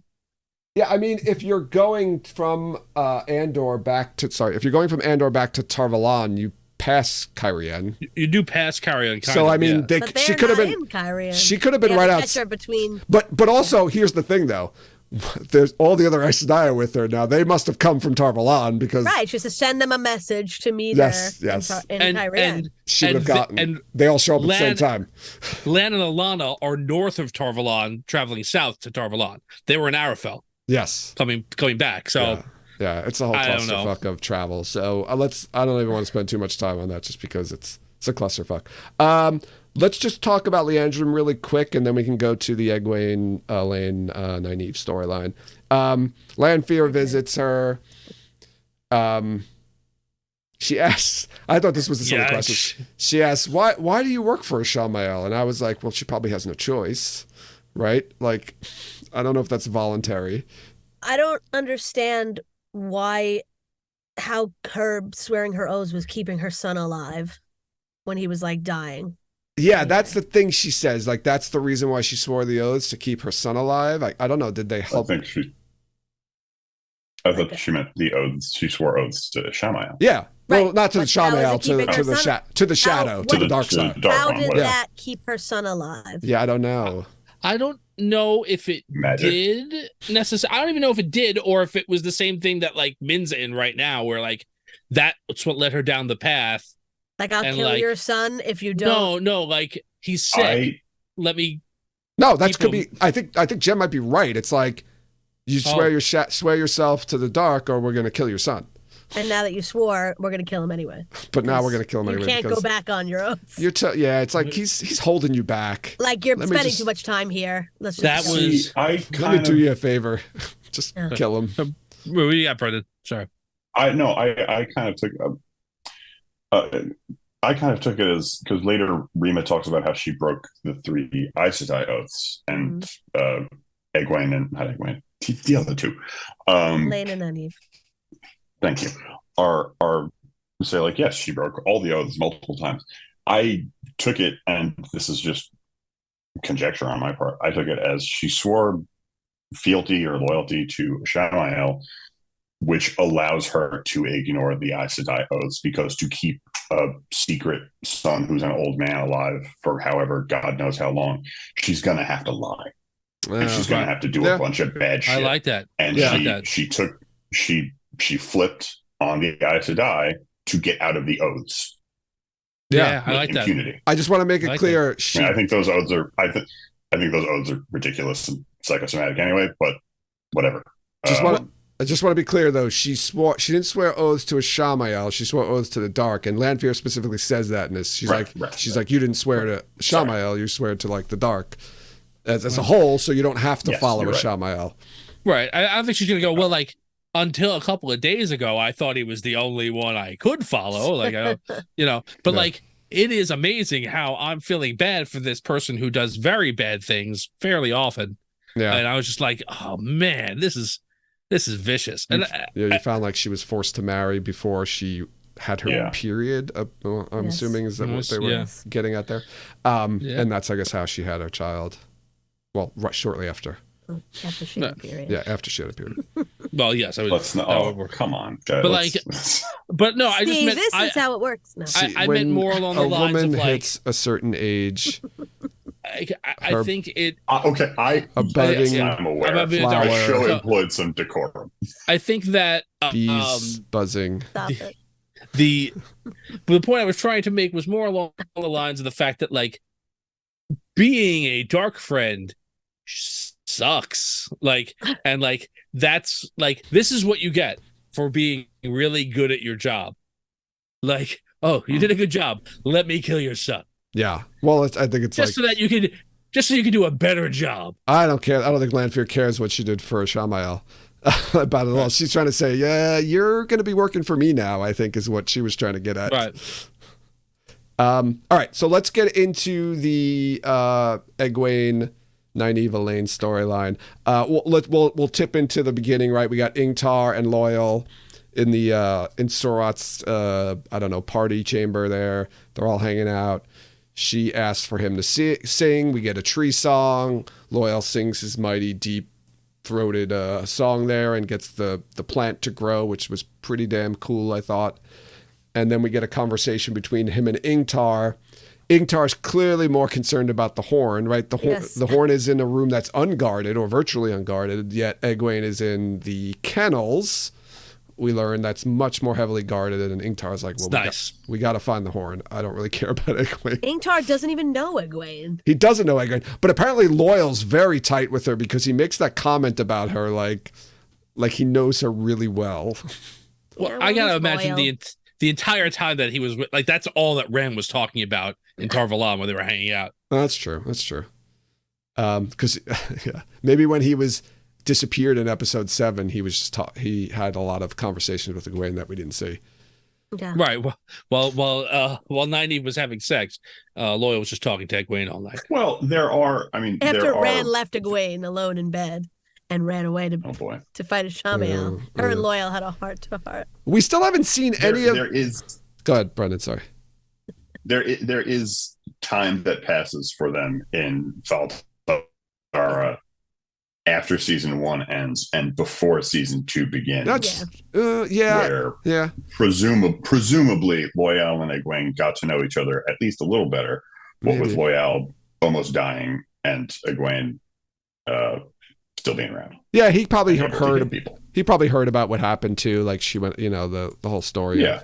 Of the fight at Yeah. Valdara while he was. Yeah, and Perrin might have told recovering. him about what happened with the White Cloaks. Oh, that's true. I'm yeah. sure. And maybe Nynaeve gave Yeah.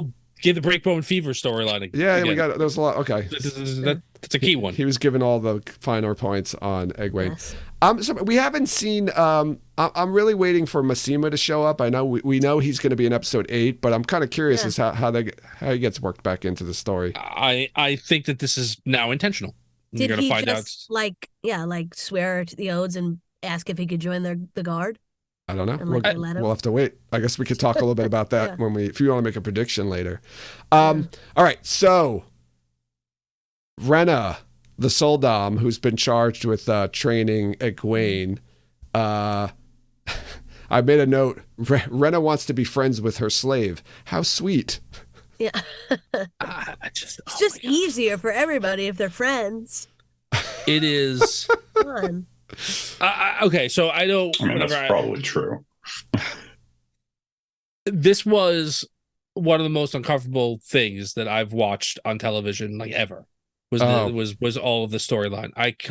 I thought it, and I know, whatever. I thought it was so unbelievably effectively done. I thought Rena was such what could be a one-note character. Again, it had a lot of layers to it. I thought she did a tremendous job, and I thought her emotional manipulation of Egwene was like unbelievably potent. Like everything she says to her is like just designed to break her down one way or the other. Everything she does, it's like I love when she's like, they used a lot Egwene, of. that's almost nice. right, About her name. right. A lot of She's the like, dialogue Almost is nice. directly from the book. I went back and read those scenes because this is kind of like a compilation of a couple of different scenes in the books. And there's a lot of stuff that's directly from the books, like the whole tree thing, straight from the book. Some of those lines she says straight from the book. Like I think Rena even gets made like other Soldam when Rena first collars Egwene. She's like talking to her, having this similar conversation, and the other Soldam kind of pokes fun at her that like she's trying to be friendly with, or she's not being hard enough on Egwene. right. Yeah. Rena brags about like, this is how I make my demand the best. But like, Yeah. I think when she tells Egwene, like, I hope those people at the White Tower told you how special you were. Yeah. Yes. When she's like, when she says, I was waiting for I know Egwene to be this- like, no, they didn't. when she says like, I know this tree brings you peace, and like, Yeah. and she's like, feel the tree, burn it. Yeah. And I'm like, oh my gosh. And like, she's so sick and twisted. I can't even tell whether like she honestly thinks this is a great bonding moment between us, or she's like, or what? Because Taking she away the just tree, said yeah. like, this is the one thing that's bringing you peace. I'm Yeah. making you destroy it. And then I'm happy because I'm feeling what you're feeling, like at the same time. And it's like, I'm destroying the tree that brings you peace or whatever. Like, oh my gosh. And then like when she loses it and like starts kicking her in the face. She genuinely seems very sad, Rena, right when that happens. When like after she thinks like the whole tree thing worked. Yeah, like they broke through really the bonded barrier, you. But then she doesn't seem mad. She seemed sad, like she was very sad about that. It didn't work, and then she just turned and says, "I'm just going to channel my sadness into physical abuse." Right. I just atrocious. Like frustration. Yeah, it just like, oh my God. I thought I really, I really like the whole thing, and we're ever getting to the back half of it when she finally succeeds in breaking Egwene.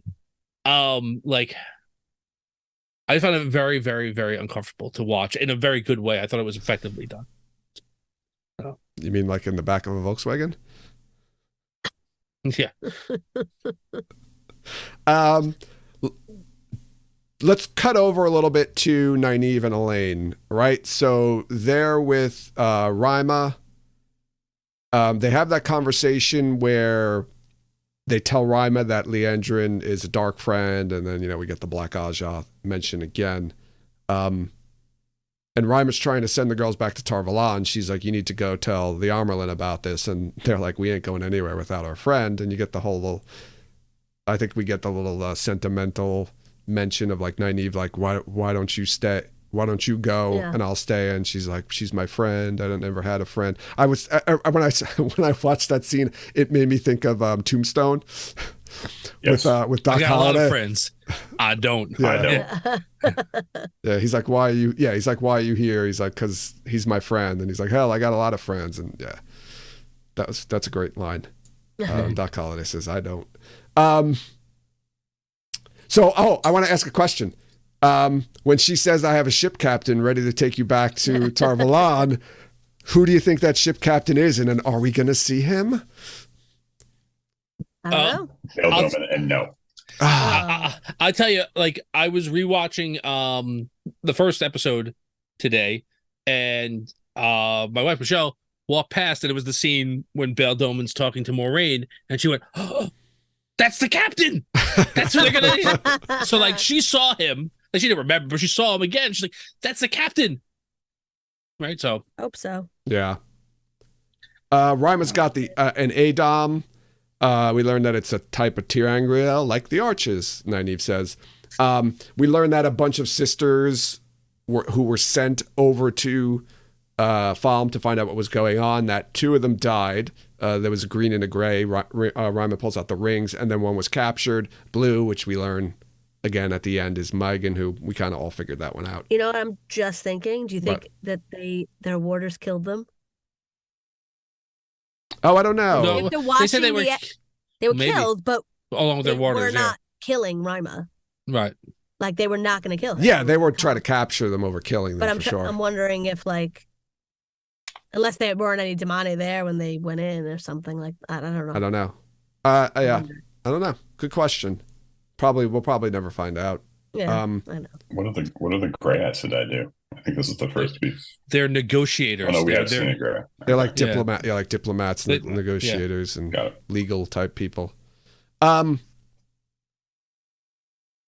then they try to figure out, right, she has an Adom. They're sitting there trying to figure out how to open it, and Nynaeve winds up being able to channel, and she says that it needs to be healed. And the only time she thinks it'll open is when it's going to be put on a woman's neck who can channel.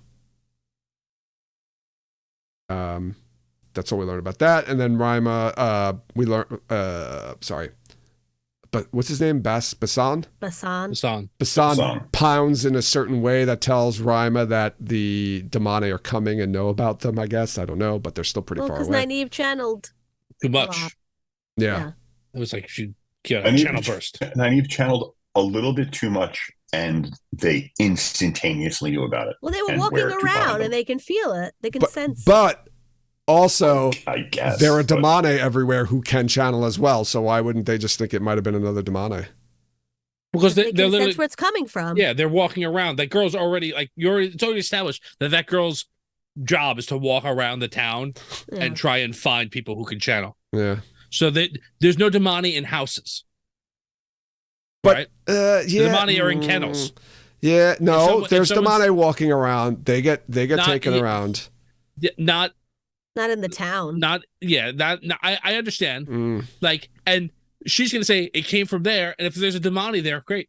Like, then that's what it is. Yeah. And if there's not, we're gonna take the person. Like, they're still gonna look. At that distance, though, I think it's just a general direction they can sense. They don't know, like, I thought they could be like, there's channeling happening in this building. I thought that it was in the book at some points. If you're in sight of the building, yes. But if like she's like blocks away and she feels channeling, Well, how she's do you not know gonna... she was blocks away? Maybe she just happened to be outside. We didn't see because there was like a 1.5 minute conversation. She went downstairs and then the demonic She didn't came go up. downstairs. Basan knocked while they were talking.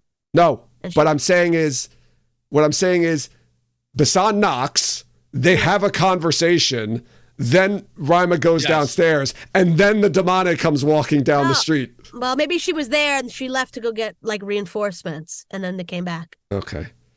I don't know. Whatever. It doesn't matter. Well, I'm saying there was a lot of time that passed.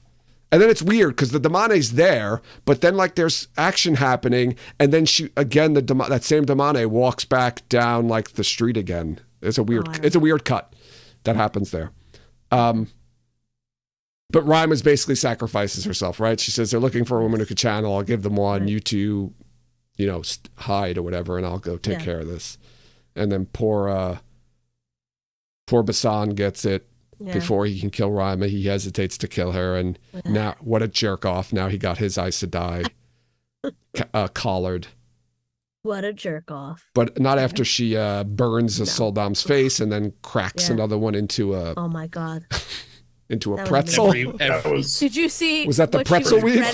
Did you see her resume? What she was credited as? No. Oh, I think Watt Series posted it. It said Soldam, and then in parentheses, all bones broken. And they were like, "Wow, this finally makes sense." And there was somebody who was credited in the season as burned woman. Yeah, I wonder if it's the other one. Think that's her. Yeah. Well, why did it say burn Soldam though? That's I don't weird. know. They didn't want to reveal it at that that's time. true. I guess, yeah. But it says, I don't know. She got burned. Woman. All bones. All bones. That's why I was like, all bones? Really? All bones Every broken. single bone? I mean, she knows how to heal bones, so I guess she knows how to break bones. Yeah. Like that little it's the pretzel weave. She was still alive after the first time. Yeah. And then she was like not alive, I don't think, after the second No, time. I don't. Not for long. No. Not a lot coming back from that. You'd be surprised if you can live there. It was fun too to watch the Damanes feeling the pain as well and like kind of breaking down and It was fun. That was fun. It was fun. It was fun to see the Damane and the. It was fun. They suck. Yeah, they all suck. Damane don't suck. These Damane suck. They're trained. How long have they been Damane? You don't know. It doesn't mean they suck when they were born. Every time that blonde girl comes on screen, she looks sad. She's not happy about what she looks doing. like a cold-hearted little kid. Look at her eyes. She's sad every time. She looks like I don't care what's going on. I'm just doing what I'm told. And She's dead inside. I might enjoy it a little bit. No, she does not enjoy it. I think she might enjoy it. I love her. I want her to be freed. Prediction. I'm going to do a prediction right now. That Damane gets freed, but doesn't want to go. She wants to remain a Damane because she likes it. Yeah, I agree. Okay, second best scene in the episode for me, or second favorite scene, is when Rima gets collared. It's not even hard. It's not. No. It's not her getting collared. It's when it cuts back to Nynaeve and Elaine and the expressions on their face, and then they grab each other's hand, and you get the shot of the two of them holding hands. Yeah, they're friends now. Yeah, it's horrible. It's like the worst thing. Like you can't even kill yourself. Like she would absolutely kill herself. She wanted to get over the plan to kill me. She should have killed herself right after. Suicide by water was the plan. Basan failed her. Ugh. He didn't. He did. He was gonna do it. He raised it up. He did. Got him. He was doing it. Paul. He should have done it a beat earlier. No. He hesitated. He could have hesitated. fallen forward when he got stabbed, and he still could have killed him. Moiraine needs to come and tell him you failed, like she did to Lan. You were never equals. Yeah, definitely not.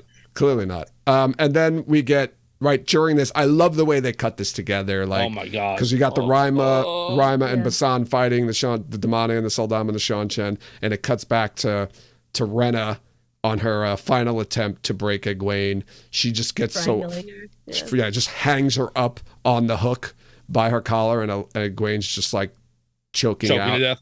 Yeah. Oy. And then she finally pulls her off, tells her to pour the cup, and Egwene reaches for the pitcher and can touch the pitcher, and and then she pours her the cup, and then Rena just pours it out and says, "Good girl," and leaves. I thought she was going to take the rest of the water with her, but then she didn't. No, she's just because her drinking the water is reinforcement that she's broken. Like it's She also doesn't want Egwene to die. I guess. But so I have a question for you. It's because I may be too hopeful in my read on this. I mean, Egwene's clearly she's broken. They broke her. She can see it as a weapon. She can't imagine attacking Rena with the pitcher. She drinks the water, whatever. Her emotional scream is her realization of that. When she hears Mike didn't say you lasted longer than me, and I'm a sitter for the blue eyes, or whatever she says. Yeah. Egwene's face hardens. Do you think like she's unbroken? It doesn't go back to it doesn't go back to Egwene. It does. Yes, it does. It does. It does. Oh, it does? And she's got like a steely look in her eyes again. So I don't know whether that's like me being hopeful that she has found new resolve because she's not alone or whatever. Like, you know, she's going to show the Aes Sedai she's better than whatever. Or whether that's just me like saying, oh, maybe I hope she's not broken. I think maybe it's just her she's frustrated. Yeah, I could see. That's what I'm saying. Like, I could see her. It just being like that doesn't make it better. I think she was like, to her that was like, that doesn't fucking make it any better. Right. Like, gee, thanks, but it doesn't make me feel any better. I think no, I do think that she's still very determined to like, and I don't think that the show, and just based on how the show has gone so far and just sort of how shows work, I don't think we're ever going to see Egwene as a full Demane, but like she's never going to go all the way over. You know, we're never going to get like Egwene's Locutus of Borg moment. Right. She's not going to be like the little blonde Demane we see. Yeah, no. I think within an episode and a half she'll be out of there somehow. Well, Ryma's going to be joining her probably next episode, so maybe that'll help. Well, so Ryma's like, not only is she a Demane, but now she's also feeling the effects of her warder dying. Yeah. At the same time, so that's going to be good. Yeah, does that? I don't know. Like, does the being collared lessen that? I don't know. I wouldn't think so. I don't. No. Yeah. All it would do is that the Sildam might also feel her intense anguish. No, that's true. They have to be careful with her because she's in not a good state. So we'll see how that turns out. Probably not well. Yeah, I think we got through the entire episode. I don't know. What you guys want to bring up anything before we jump into our ratings? There's a moment in an early scene that we didn't talk about, and where it's when they're in the dream world, and Lanfear says to Ram, "What makes you think you can't trust me?" Oh yeah. And there's this very quick, very like almost too subtle shot of Yosha Stradowski just looking up at the chains, like, what the? Yeah. Oh yeah. What kind of? Like, are you kidding? She goes and she's like, and it was just like this. Yeah. Oh right. Yeah. she lets him down. And it was just like a very funny moment that I feel like maybe they could have let land a little better, but yeah. I guess this isn't a funny episode. So. I thought, just because you brought that back up, someone pointed this out. So the second time I watched it, I did this. Watching that scene on mute and just looking at Yosha's like facial reactions before he talks and the things that he says, like, at first glance, it's like, all right, I'm going to go in there. And then like Lanfear just takes control of the entire conversation. But he is calculated in how he has that conversation go. And I thought it was very well done. Yeah. You could see him. Yeah.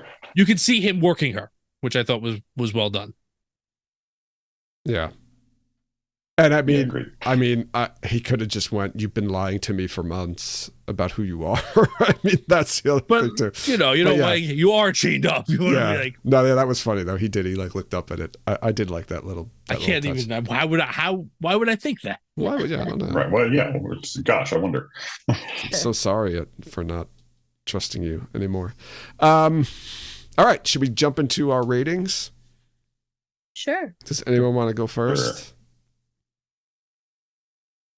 I'll go first. Go for it, Tom. I had a lot to say this episode.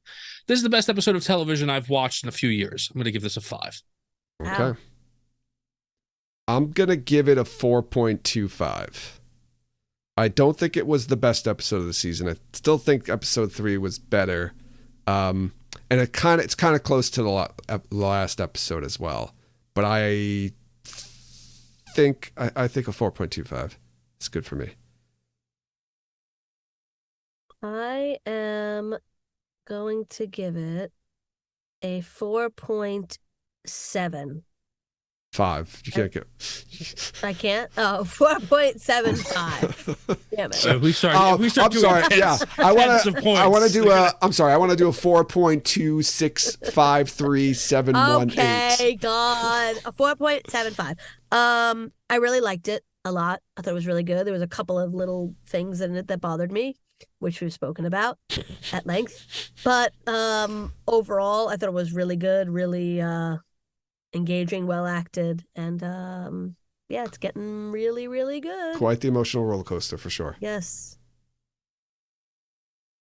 I thought everything about this episode was very well executed, and I didn't like any of it.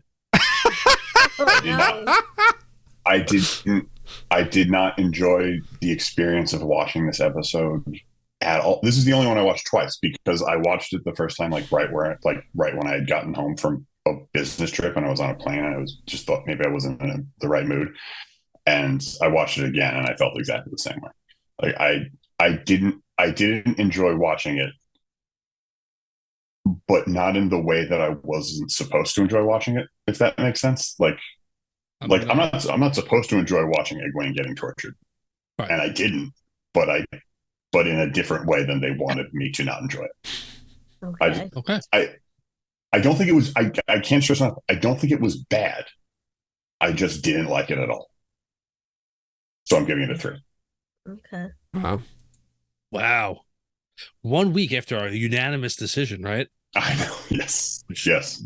Ripping it apart. Okay. I'm not ripping. No. I meant our ratings. Yes. No, our ratings are far apart. Tom gave it a 5 and you gave it a 3. Yes. Is that the biggest gap in ratings so far this season? I think there's one that Brendan and I, in the rewatch, I think Brendan and I really... No, I mean for this season. Oh, for this season, yeah, probably. Oh, for this season, yeah. By it.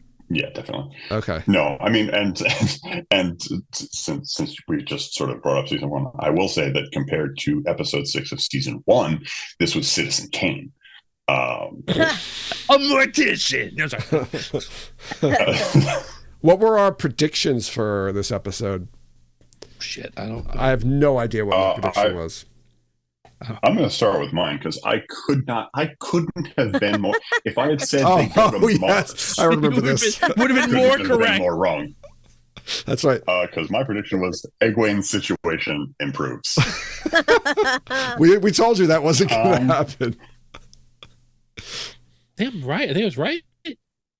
No. You said they'd meet more Aiel, which I guess no, they did not. Did not happen. Joe said Matt and get to Carrie-Anne, which Joe said Matt and get to Carrie-Anne, and Jen said Swan gets to Carrie-Anne, both of which happened. Yay! We were so vague in general. They had to arrive there. They had to arrive there soon. I mean, we kind of knew they were getting there. We just didn't know when. We were correct. Well, we didn't know that Swan was headed there, so yours was a better prediction than mine because we already knew she was gonna be there at some point. We already knew Matt and Min were on their way to Carrie-Anne, so I didn't really take a big jump there. That's true. All right, predictions for episode 7. I'm going to say that you did yours already. I did. What was my prediction? Oh well, maybe maybe it wasn't for episode 7. Never mind. Oh, I did. You predicted. Go ahead. You predicted something happening with the sad blonde Damane. Oh, yes, I Or said that, yeah. Damane Stockholm syndrome. Oh, okay, so yeah, I'll stick with that. I was going to say something different, but Okay. I'll do that one since I said it already. Okay. My prediction is that Egwene somehow contacted Loyal through that tree. Okay. Ooh, that's cool. I like that. That's cooler than what I had in mind. And we started the episode with the tree being growing, and then we kind of not ended, but we get close to the end of the episode with the tree getting burned. I like it. Okay. I want to do mine. Perrin and Avienda arrive in Falm. Oh.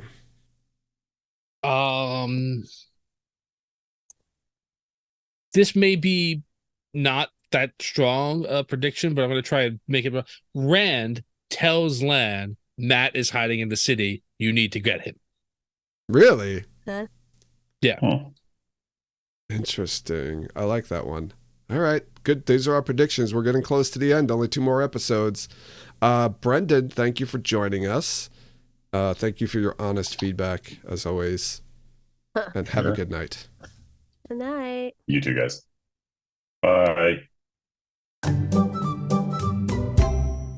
And we're back with our spoiler portion of the episode. I don't actually have much spoilery stuff in here. I don't know if you guys had anything you want to talk about. Mine's very little. I just want to talk about Min, like, trying to avoid stuff that, like, in the book, she's just sees something and she's just like, that's going to happen. So I can't be like, don't go there and it won't happen. You can't stop it from happening. She's also drunk at that point. She's been drinking out of guilt, so maybe she's just grasping at straws. She also does have some viewings that are like, you have to do this or this will happen. Really? Yeah, like Swan and Grin. Okay. You have to stay together or you will die, but you won't. The vision wasn't together. If you don't go to Falm, you won't kill Rand. But she knows about Falm because she mentions it when she talks to Matt. She knows that, like, that vision took place in Falm. Yeah, yes. we just didn't know that when she saw it because she doesn't say it to anybody. Right. So yeah, you're right. It could be a conditional. It could be different on the show, but I don't. I think it's perfectly reasonable. Or it could be she's desperate too. It could be that she's desperate and just saying, like, just don't go, and then it won't happen. Maybe. Yeah. But yeah, it could be conditional. Like, if you go to Falm with him, you'll kill him. Okay. The Adam, as they call it in the show, it can't be broken. Do you think that's just them misinterpreting what it can do? Because she's basically saying that, like, it can't be taken off.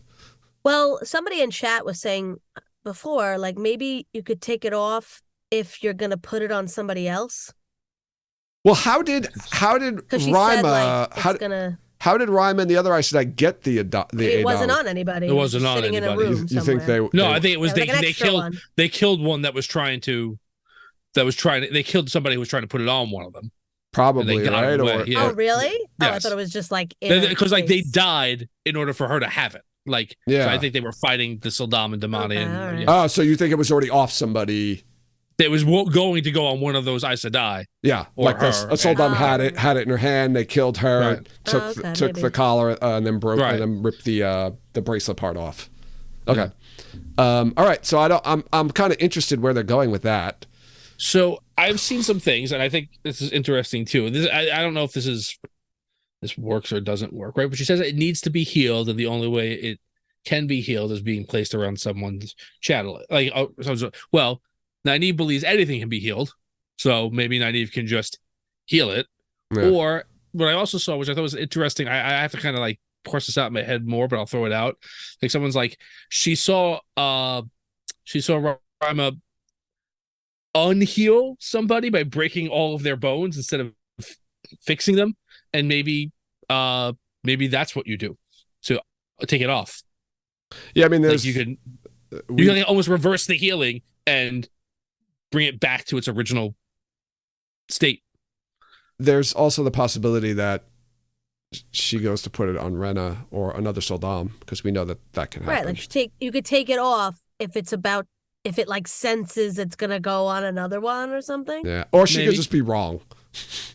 Well, Right. It also has I- to like retract back up, kind of, right? Right. Like you can't. That's the what whole chest plate doesn't come off. Well, I think it's going to be weaving. I think the power is going to take it off. yeah, I think we probably will get like similar to in the books where Nynaeve's going to practice on the one, and then she's going to figure out like a way to undo Yeah, I mean, it.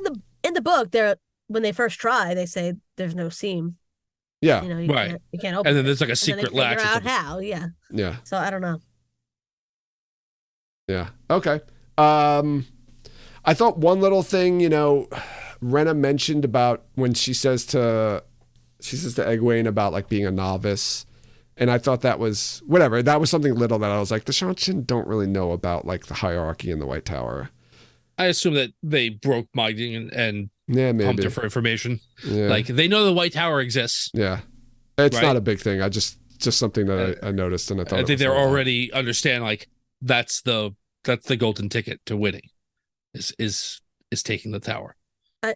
I was kind of sad that we predicted this shock ending back in like episode 5 or 6 of season 1. So like the whole time, as soon as she spoke, I was like, "That's Megan." Okay, like we're waiting to see Megan as a demonic. Oh yeah, The yeah. Right. entire time, and then it was like, Yeah. Right. as soon as she spoke, I was like, "Oh, Irish accent. That's her." Oh, well, we it's do. just Yeah. considered. I'm like, I know, but it was like we didn't get that like shock ending because we've been expecting it for like 2 years. Yeah. I mean, Yeah, she even but- had the blue. She even has the 3 rings, Rima, and she takes away the Yeah. gray and the green, like, and she's And like, we were the soul right. was They're gonna captured. put her in the recap.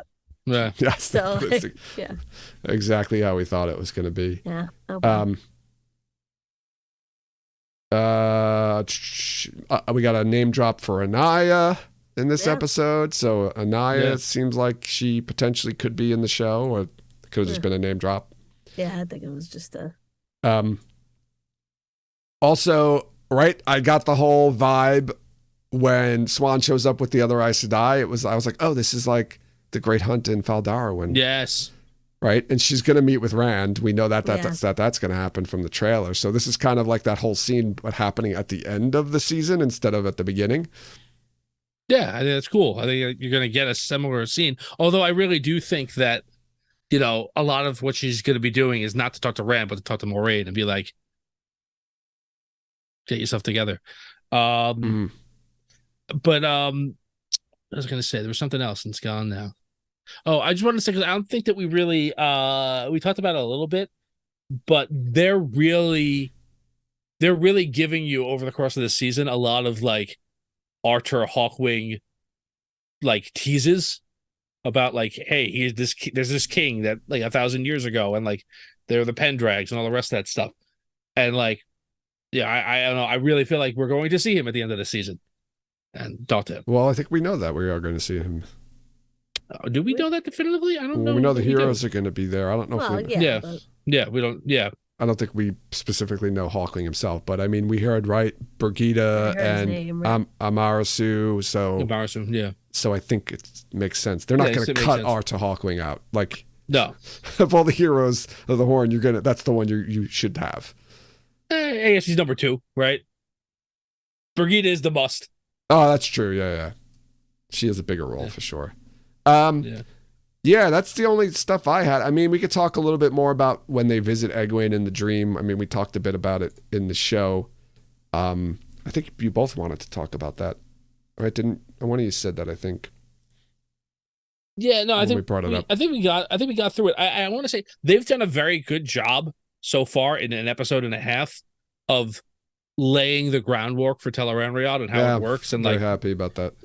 they're very good at kind of like explaining, not like the same way the book. You don't get everything about it right away. You get dribs and drabs of it as they learn more and more. Mhm. And this is a very good groundwork introduction to like what happens here and how it works and whatever else. Yeah.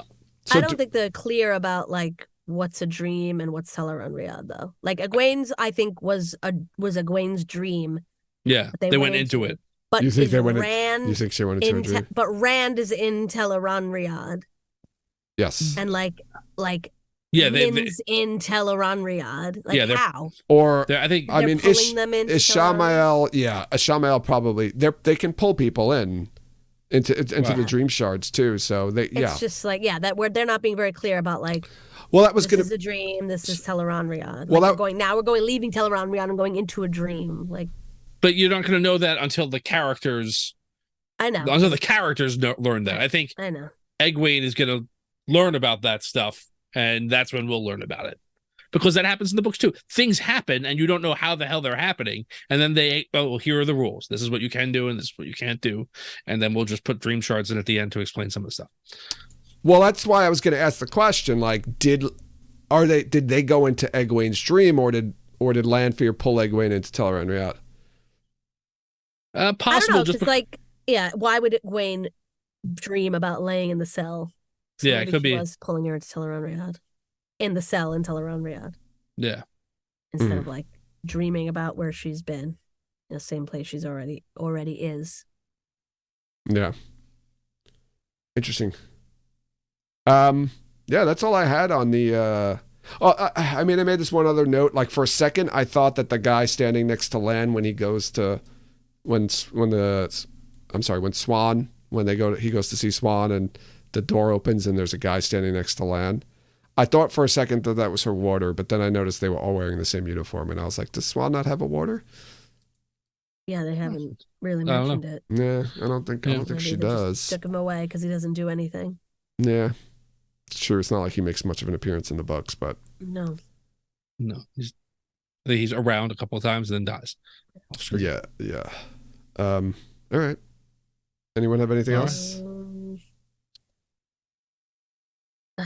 I'm just gonna go through really quick. I don't think so. All right, let's wrap it up here. Okay. I want to remind everyone to follow us on social media. Follow us on Twitter, Instagram, and Facebook. Join us over in Discord to continue the conversation there. We also post our episodes on YouTube, so go check out our YouTube page and like and subscribe. And rate and review us wherever you listen to podcasts. You can check out our merchandise, our Patreon pages to support us that way. And yeah, only 2 more episodes left. I'm kind of excited. I think we're going to start picking up the pace, even though the pace has kind of been kind of quick already, but very much looking forward to getting into these last 2 episodes. And then we'll have to wait another God knows how long for season 3. A year. Yeah, sure. Putting it out there. Any last words? Any last words? Pour the water. Oof.